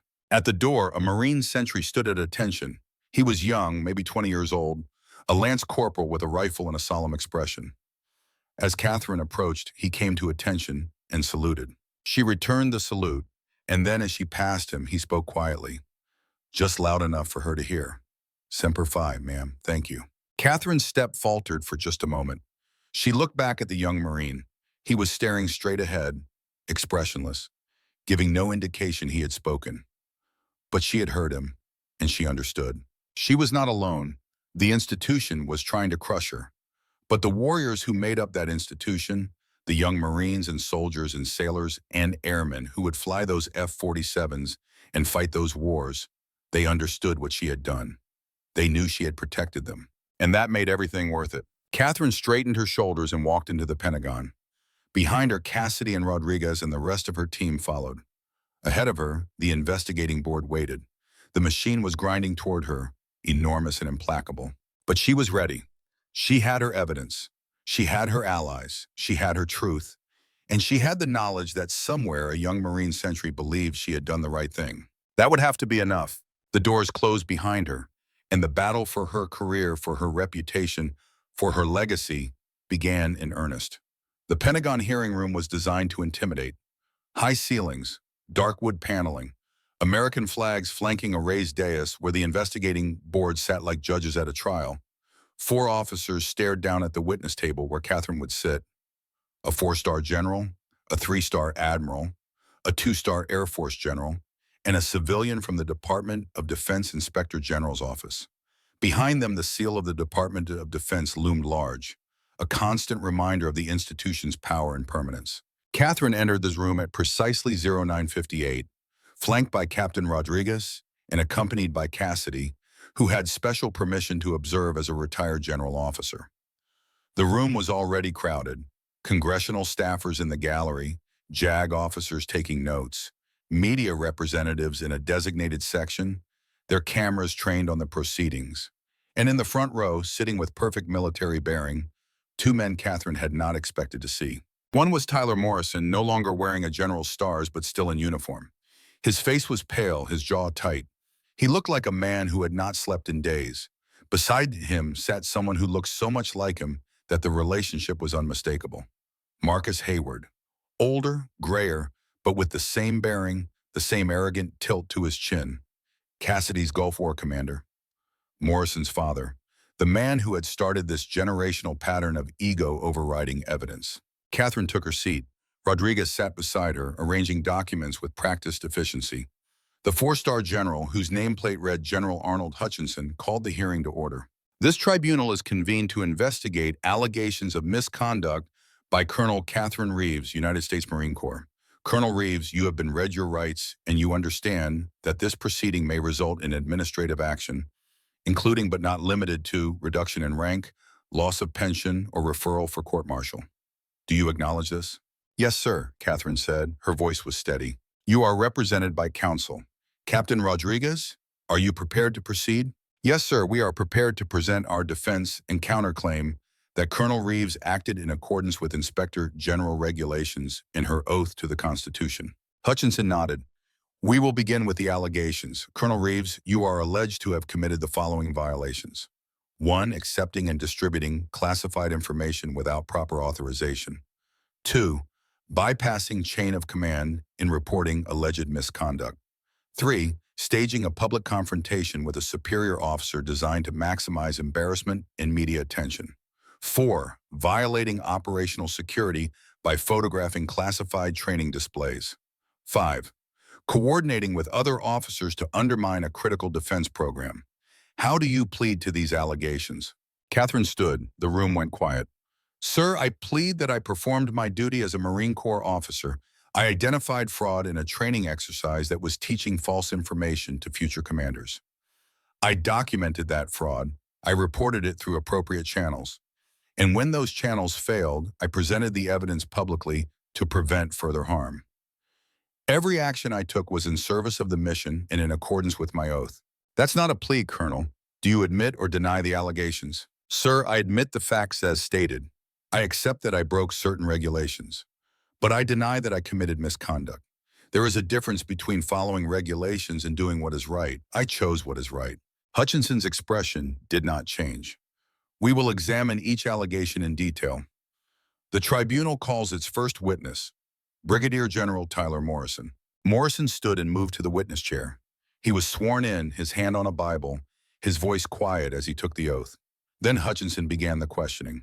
General Morrison, you were the director of the strategic war game exercise at the Marine Corps War College, is that correct? Yes, sir. And you designed the simulation parameters for that exercise? I oversaw the design, yes, sir. The actual programming was contracted to a defense software company, but the performance specifications came from Air Force program offices. Those specifications included performance data for the F-47 strike fighter? Yes, sir. And were those specifications accurate representations of the aircraft's tested capabilities? Morrison hesitated, the silence stretched. Catherine could see him calculating, trying to find an answer that would protect him. Finally, he said, Sir, the specifications represented optimal performance under ideal conditions. That's not what I asked, General. Were the specifications accurate representations of tested capabilities? Morrison's jaw worked. Sir, the F-47 is a complex weapon system. Its performance varies based on numerous factors: fuel load, weapons configuration, environmental conditions, pilot proficiency. The simulation used aggregate data intended to represent average expected performance across a range of scenarios. General Morrison, I will ask you one more time. Did the simulation specifications match the aircraft's tested performance, yes or no? The room was absolutely silent. Morrison looked at his father. Marcus Hayward gave the smallest shake of his head. Don't admit anything. Don't give them ammunition. Protect yourself. But Morrison looked back at Hutchinson and something in his expression shifted. Catherine saw it. The moment when he decided that protecting himself was no longer worth the cost. No, sir. The simulation specifications exceeded tested performance by approximately 30 to 40%. The gallery erupted in whispers. Hutchinson gavelled for silence. And you were aware of this discrepancy? Yes, sir, I was aware. Why did you not correct it? Morrison took a breath. Because I was ordered not to, sir. In 2019, I wrote a memo recommending that program requirements be adjusted to match achievable performance. I was told that the program was too important to fail, that I needed to find a way to make the numbers work. So I optimized the testing criteria and adjusted the performance models. Who gave you that order? Sir, I prefer not to say. This is a tribunal, General. You don't have the luxury of preference. Who ordered you to falsify the data? Morrison looked at his hands.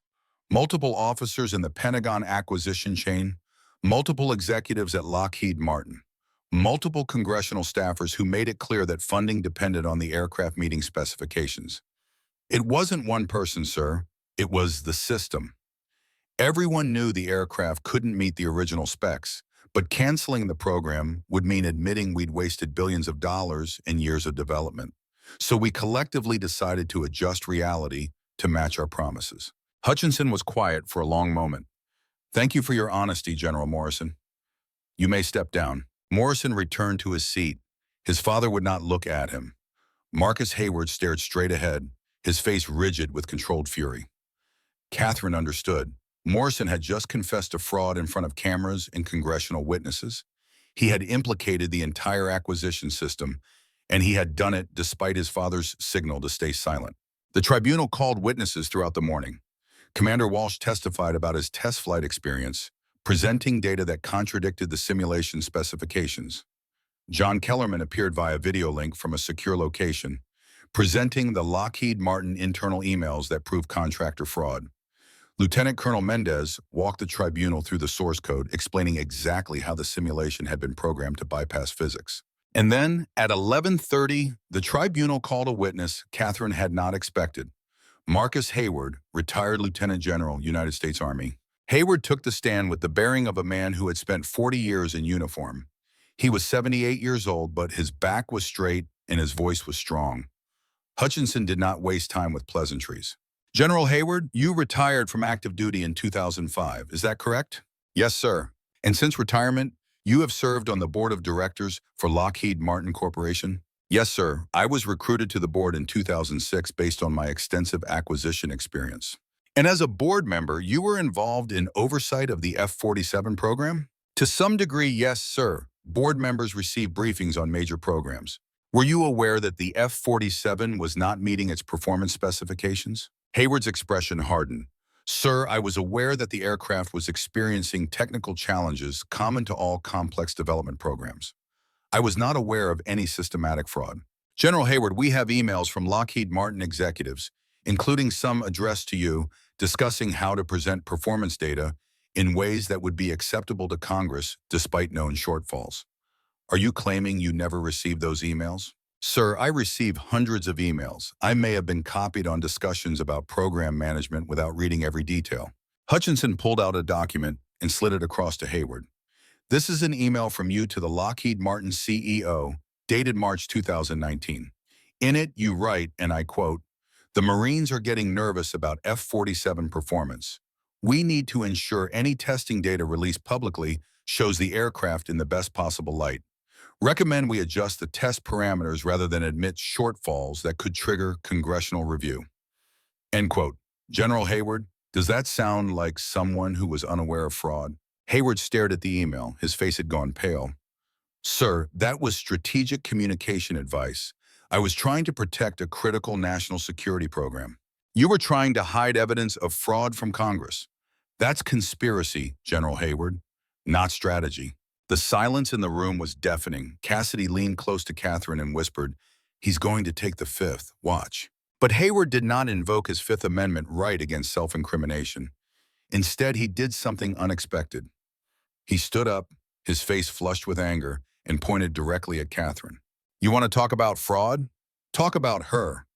Colonel Reeves has spent her entire career second-guessing her superiors. She's been passed over for promotion 3 times because she can't follow orders. She can't work within the system. And now, 6 months before retirement, she decides to destroy a $400 billion program because she wants to go out as some kind of hero." Rodriguez was on her feet instantly. "Objection. The witness is testifying about matters outside his knowledge and attacking my client's character rather than addressing the evidence." Hutchinson gabbled. "Sustained. General Hayward, confine your testimony to facts within your direct knowledge." But Hayward was not done. "I'll tell you a fact. This woman's actions have destroyed American credibility. Our allies are questioning our weapons systems. Our adversaries are celebrating our dysfunction. And for what? Because some performance specifications were optimistic? Because we presented data in the best possible light? That's not fraud. That's leadership. That's doing what's necessary to maintain military superiority." General Hayward, sit down. "No, sir. I've spent 50 years serving this country. I've seen what happens when we let doubt and second-guessing undermine our capabilities. We struggled in Desert Storm because officers like her wouldn't commit to the mission. We had setbacks in Iraq because officers like her kept questioning the strategy. And now she's trying to gut our air superiority because she thinks she knows better than everyone else." Cassidy stood, his voice cut across the room like a blade. "Permission to address the tribunal." Hutchinson looked surprised. "General Cassidy, you're here as an observer." "Sir, I request permission to testify as a rebuttal witness. I have direct knowledge relevant to General Hayward's claims." Hutchinson considered it for a moment. "Permission granted. General Hayward, step down. General Cassidy, take the stand." The 2 retired generals passed each other in the well of the courtroom. Hayward's eyes were filled with venom. Cassidy's expression was carved from stone. He took the witness chair and was sworn in. Then he looked directly at Hutchinson. Sir, General Hayward stated that we struggled in Desert Storm because officers wouldn't commit to the mission. I was in Desert Storm. I served under then Colonel Hayward in February 1991. And I can testify that we achieved our objectives despite Hayward's command, not because of it. General Cassidy, please elaborate. Sir, I was a captain in a Marine rifle company pushing north into Iraq during the ground campaign. Colonel Hayward was my battalion commander. He ordered my platoon to assault a suspected Iraqi Republican Guard position outside Basra. Intelligence said it was heavily defended. 30 to 40 enemy combatants in prepared positions. Cassidy's voice was steady, but Catherine could hear the old anger underneath. My platoon sergeant, Staff Sergeant Tom Martinez, had cultivated local sources during the buildup. Civilians who'd fled the area. They told him the compound was empty, said the Republican Guard had withdrawn days earlier during the air campaign. Martinez trusted those sources more than satellite imagery from division headquarters. What happened?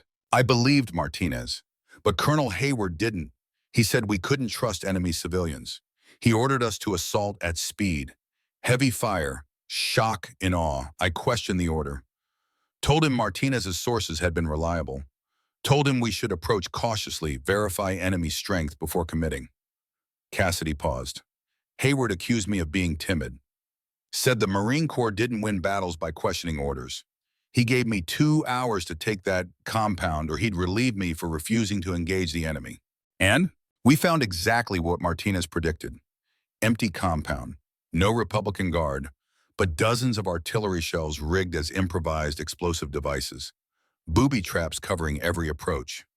If we'd gone in fast like Hayward ordered, we'd have triggered multiple explosions, probably lost 15 to 20 Marines. Instead, we cleared those IEDs methodically. Took 4 hours, not 2, saved every Marine in my platoon. Cassidy leaned forward. Colonel Hayward tried to relieve me anyway, said I'd failed to follow orders with sufficient aggression.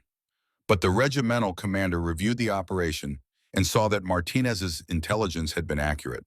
Saw that Hayward's order would have gotten Marines killed. Saw that I'd saved lives by having the courage to slow down when ordered to speed up. That regimental commander quietly moved Hayward out of command, gave him a staff job where he couldn't hurt anyone. He looked at Marcus Hayward. That's the kind of leadership General Hayward represents. Ignore the people with real knowledge. Commit to bad plans. Sacrifice lives to protect egos. And when someone tries to tell him he's wrong, attack them personally rather than address the evidence. Hayward was on his feet again. That's a lie. That operation was compromised because you— Sit down, General Hayward, Hutchinson said. His voice had gone cold. You're no longer testifying. General Cassidy has the floor. Cassidy continued. Sir, Colonel Reeves is being accused of having a pattern of questioning superiors. I can verify that's true. She questioned assessments in Fallujah that later proved wrong. She questioned withdrawal timelines in Afghanistan that later proved catastrophic. She questioned this training exercise and provided evidence of fraud. Every time she questioned something, she was right. Every time someone ignored her, people died or programs failed. He leaned forward. General Hayward wants to make this about loyalty and chain of command. But, sir, our oath isn't to the chain of command. Our oath is to the Constitution, to protect and defend, not to protect bad programs or defend incompetent officers. Colonel Reeves protected 2,400 pilots by giving them truth. General Hayward defended a fraudulent program because he profited from it. Those are not equivalent actions. Hutchinson nodded slowly. Thank you, General Cassidy. You may step down. The hearing continued through the afternoon. More witnesses, more evidence. The anonymous Lockheed Martin documents were entered into the record. The student officer's letter of support was read aloud. Mendez testified about her decision to provide the source code, explaining that her loyalty to truth outweighed her loyalty to Morrison. At 1600 hours, Hutchinson called a recess. This tribunal will retire to deliberate. We will reconvene at 0900 tomorrow to deliver our findings and recommendations. Catherine left the hearing room feeling hollowed out. She had sat for 6 hours listening to her career being dissected, listening to her decisions being questioned, listening to Marcus Hayward try to destroy her reputation. It was exhausting in a way that combat never had been. Combat was clean. You knew who the enemy was. This was murky and political and personal all at once. Rodriguez walked beside her. You did well. You kept your composure. You let the evidence speak. What do you think they'll decide? Honestly, I think they'll exonerate you. The evidence is overwhelming. Morrison confessed. Hayward implicated himself. The fraud is documented beyond any reasonable doubt. They can't punish you without looking like they're protecting corruption. But they can still make an example of me. Show other potential whistleblowers what happens when you go public. Rodriguez was quiet. Yes, they could do that. Cassidy caught up with them in the corridor. Kat, there's someone who wants to talk to you privately. He led her to a small conference room. Inside, Major General Hughes waited. She looked older than she had 3 days ago, the stress of the situation etched into her face. She gestured for Catherine to sit. Colonel, I wanted to update you before tomorrow's session. I've spoken with General Hutchinson. He shared with me, off the record, the direction the tribunal is leaning. Catherine braced herself. And? They're going to recommend full exoneration on all charges. They were going to state that you acted appropriately under Inspector General regulations. They're going to recommend that no administrative action be taken against you. Catherine felt something release in her chest. They're not going to court-martial me? No, the evidence is too clear. Morrison's confession sealed it. But Catherine, there's more. Hutchinson told me that the Secretary of Defense has personally reviewed this case. The SecDef is furious, not at you, at the system that allowed this fraud to continue. He's ordering a complete review of the F-47 program. He's initiating IG investigations into Pentagon acquisition practices, and he's recommending criminal referrals for several Lockheed Martin executives. Hughes sat down across from Catherine. This is bigger than I thought, bigger than any of us thought. You didn't just expose one fraudulent exercise. You exposed systemic corruption in defense procurement. And the people at the top, the ones who care about actually defending this country, they're grateful, they're angry it took a whistleblower to force reform, but they're grateful you had the courage to do it. What about Morrison, his father? Tyler Morrison will likely face administrative separation, not court-martial, but forced retirement with reduced pension. He cooperated. He told the truth when pressed. That bought him some leniency. Hughes's expression hardened. Marcus Hayward is a different story. He's a civilian now. The IG can't touch him directly, but the Justice Department can. And based on those emails, they're considering criminal charges, conspiracy to defraud the government. He could face prison time. Catherine thought about the old general, still arrogant, still certain he was right, even as the evidence buried him. He'll never admit he was wrong. No, men like that never do. They'll die believing they were patriots protecting the country from weak-willed questioners. Hughes stood. But Catherine, here's what matters. Tomorrow, when that tribunal announces their findings, you'll be vindicated. Your record will be clear. Your pension will be intact. And most importantly, you'll have changed the system. Real reforms are coming. Whistleblower protections will be strengthened. Acquisition oversight will be expanded. Future Catherine Reeves won't have to sacrifice everything to tell the truth. What about the others? Walsh, Mendez, Chen, Kellerman? All being exonerated. All being protected. The SecDef made it clear that anyone who retaliates against them will face immediate relief. Hughes smiled for the first time. You won, Colonel. You went up against the entire system, and you won. That night, Catherine called her daughter. She told Amy about the tribunal, about Morrison's confession, about the coming exoneration. Amy cried with relief. The granddaughters got on the phone and told her they had made a banner that said, "Welcome home, hero grandma." Catherine cried too. She slept that night for the first time in 4 days. Real sleep, deep and dreamless. And when she woke at 0500, she felt something she had not felt in weeks. Peace. The tribunal reconvened at 0900. The hearing room was even more crowded than the day before. Word had spread about Morrison's confession and the coming announcement. Media filled every available seat. Congressional staffers lined the walls. And in the front row, Catherine saw faces she recognized. Commander Walsh, Lieutenant Colonel Mendez, Major Chen, all of them waiting to hear if their sacrifice had been worth it. General Hutchinson called the room to order. This tribunal has completed its investigation into the conduct of Colonel Catherine Reeves. We have reviewed extensive evidence. We have heard testimony from multiple witnesses, and we have reached our findings. He looked directly at Catherine. Colonel Reeves, please stand. Catherine stood. Rodriguez stood beside her. The room held its breath. This tribunal finds that your actions, while unconventional, were consistent with your obligations under Inspector General regulations and your oath to the Constitution.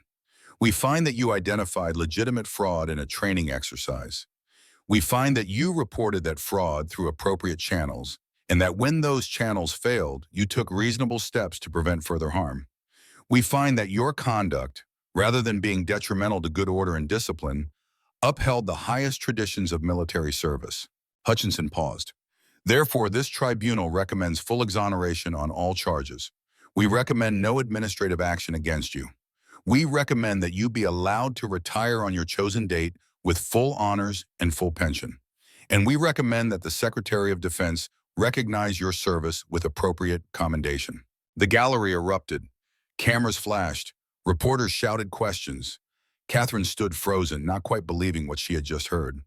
Rodriguez was gripping her arm, grinning.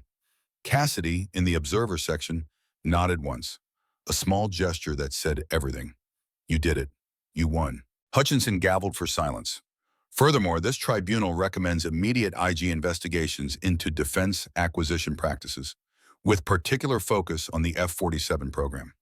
We recommend criminal referrals where evidence of fraud exists, and we recommend comprehensive reforms to whistleblower protections to ensure future service members can report misconduct without fear of retaliation. He looked out at the assembled officers and officials.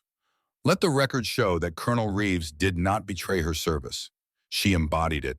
She placed mission above career, truth above comfort, the lives of future warriors above her own security. That is what we ask of every officer. That is what she delivered. This tribunal is adjourned. The gavel fell. Catherine sat down heavily, her legs suddenly unable to support her weight. She had done it. She had survived. More than survived. She had been vindicated. Her career would end with honor. Her pension was secure. Her reputation was intact. Rodriguez was laughing and crying at the same time. We won. My God, Cat, we actually won. Walsh appeared at her side, pulling her into a bear hug. Then Mendez, tears streaming down her face. Then Chen, grinning so wide his face looked like it might split. Kellerman, who had been watching via video link, called her phone. Colonel, my son just texted me. He saw the news. He knows the truth about the F-47 now. He knows his plane's real capabilities. You saved his life before he ever even got in the cockpit. The media descended, but Pentagon security kept them at bay. Catherine was escorted through a side corridor to a secure briefing room. Inside, the Secretary of Defense waited. He was a civilian, a former senator with gray hair and kind eyes. He stood when Catherine entered. Colonel Reeves, I wanted to thank you personally. What you did took extraordinary courage. You exposed a cancer in our acquisition system. Because of you, we're going to cut it out. Real reforms, real accountability. And I want you to know I'm recommending you for the Defense Superior Service Medal. It's not enough. Nothing we give you will be enough. But it's something. Sir, I just did my duty. You did more than that. You showed us what duty looks like when it costs everything. He shook her hand. Thank you, Colonel. The nation owes you a debt we can never fully repay. Over the next weeks, the reforms began. The F-47 program was suspended pending independent testing.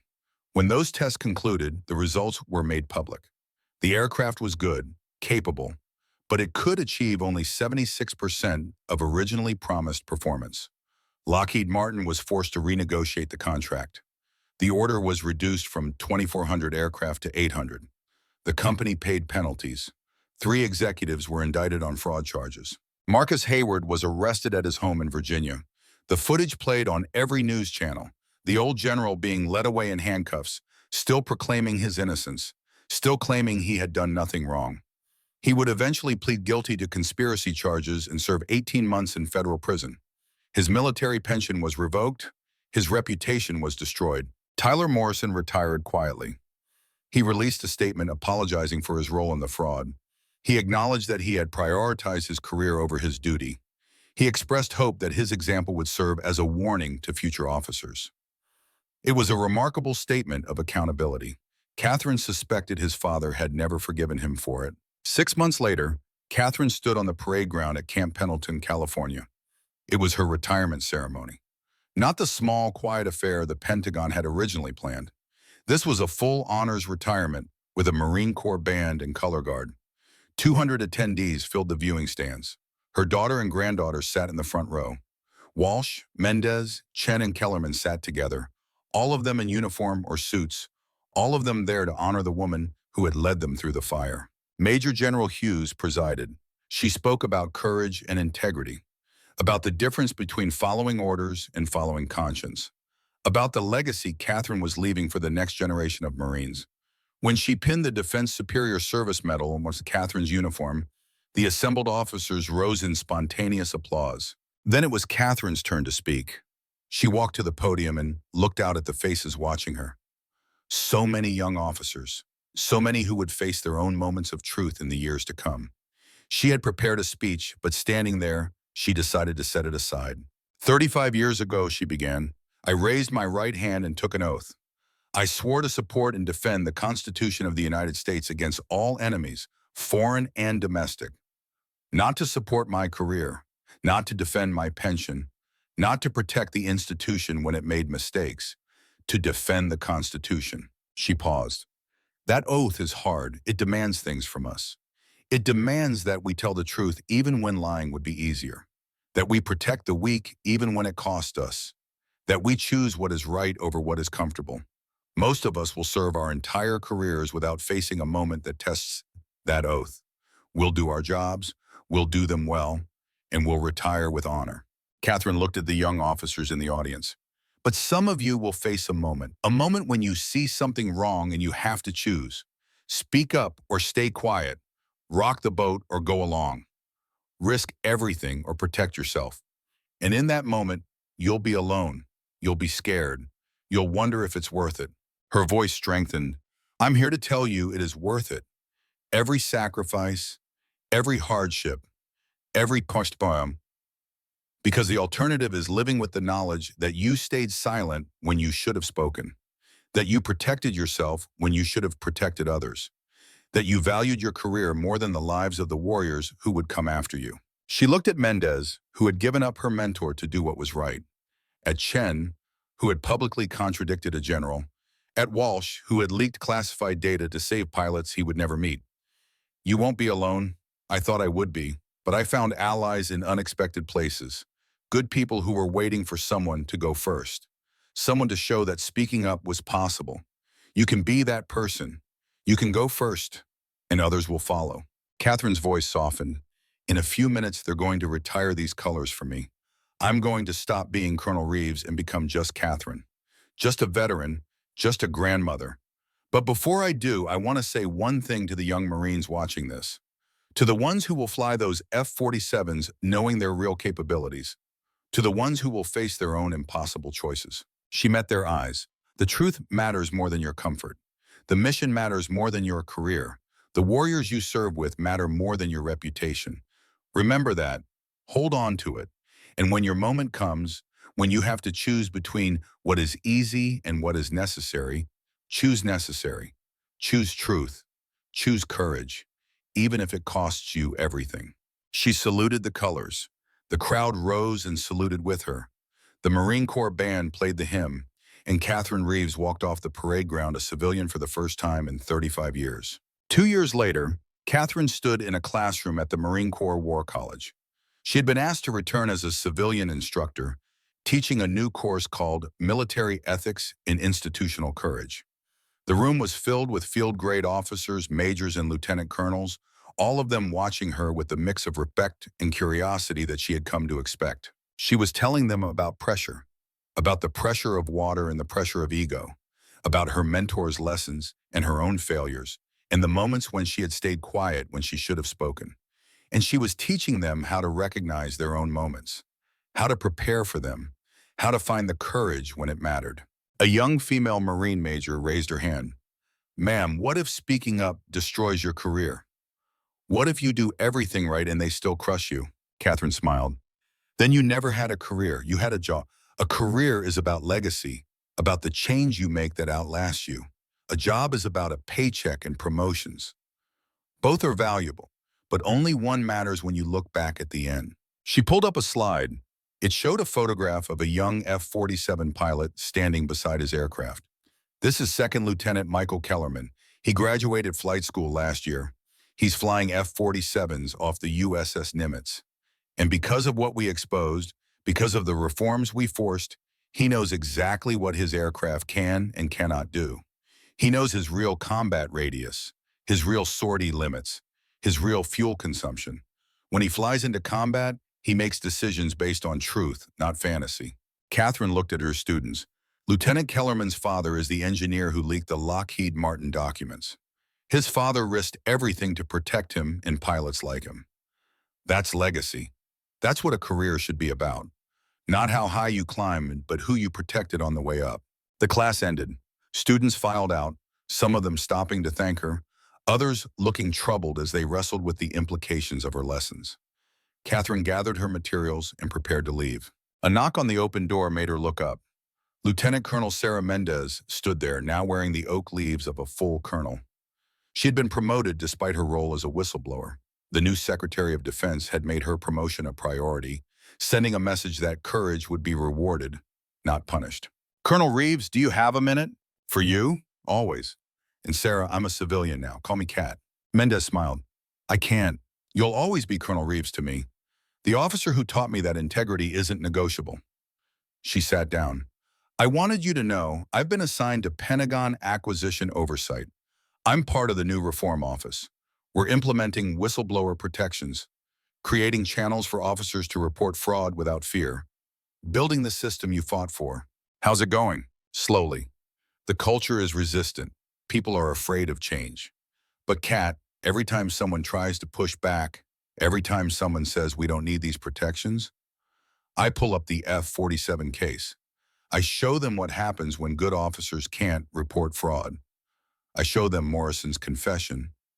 I show them your example. And it works. People remember. They get it. Mendez's voice roughened with emotion. You changed the institution. Not just one program, the whole culture. Officers are speaking up now. Reporting problems. Challenging bad decisions. Because they saw you do it and survive. They saw the system protect you instead of crushing you. That's your real legacy. Catherine felt tears sting her eyes. Thank you for telling me that. Some days I wonder if it mattered. It mattered. It matters every day. Mendez stood and saluted. Catherine, civilian now, returned it out of habit and respect. Semper Fi, Colonel. Semper Fi, Sarah. The years passed. Catherine taught her classes. She watched her granddaughters grow. She attended veterans gatherings and military ceremonies. She lived the quiet civilian life she had earned. But she never stopped teaching, never stopped telling the story, never stopped reminding the next generation that truth mattered more than comfort. On a cold January morning, 15 years after her retirement, Catherine received a letter. It was from the Commandant of the Marine Corps, a four-star general she had never met. The letter informed her that she was being inducted into the Marine Corps Heritage Hall. Her story would be taught at every level of Marine Corps education. Her example would be held up as the standard for moral courage in the face of institutional pressure. The induction ceremony was held at Marine Corps Base Quantico, in the same auditorium where she had watched Morrison's war game exercise 15 years before. The room was filled with generals and sergeants, major and young Marines, who had grown up hearing her story. Bob Cassidy was there, now 77 years old, moving slowly but still sharp, still fierce. Walsh and Chen and Kellerman sat together, all of them retired now. All of them still bonded by what they had endured together. The Commandant spoke about institutional integrity, about the courage it takes to stand against the crowd, about the Marines who had changed the Corps by refusing to accept corruption, and then he called Catherine to the stage. She stood before the assembled Marines looking out at a sea of faces, so many young ones, so many who would face their own tests, so many who needed to know that speaking up was possible. I'm not a hero, she said. I'm just a Marine who did her duty. But I want to tell you something important. The moment I feared most, the moment when I thought I would lose everything, that moment passed. The institution protected me because good people inside that institution chose to do what was right. General Hughes, the student officers who signed that letter, the young Marine sentry at the Pentagon who whispered Semper Fi. They made the choice to support truth over career. And because they did, the system changed. She looked at the young Marines in the audience. You are the system, not the buildings or the regulations or the chain of command. You your choices, your courage, your integrity. When you face your moment, when you have to choose between what is comfortable and what is necessary, remember that you are not alone.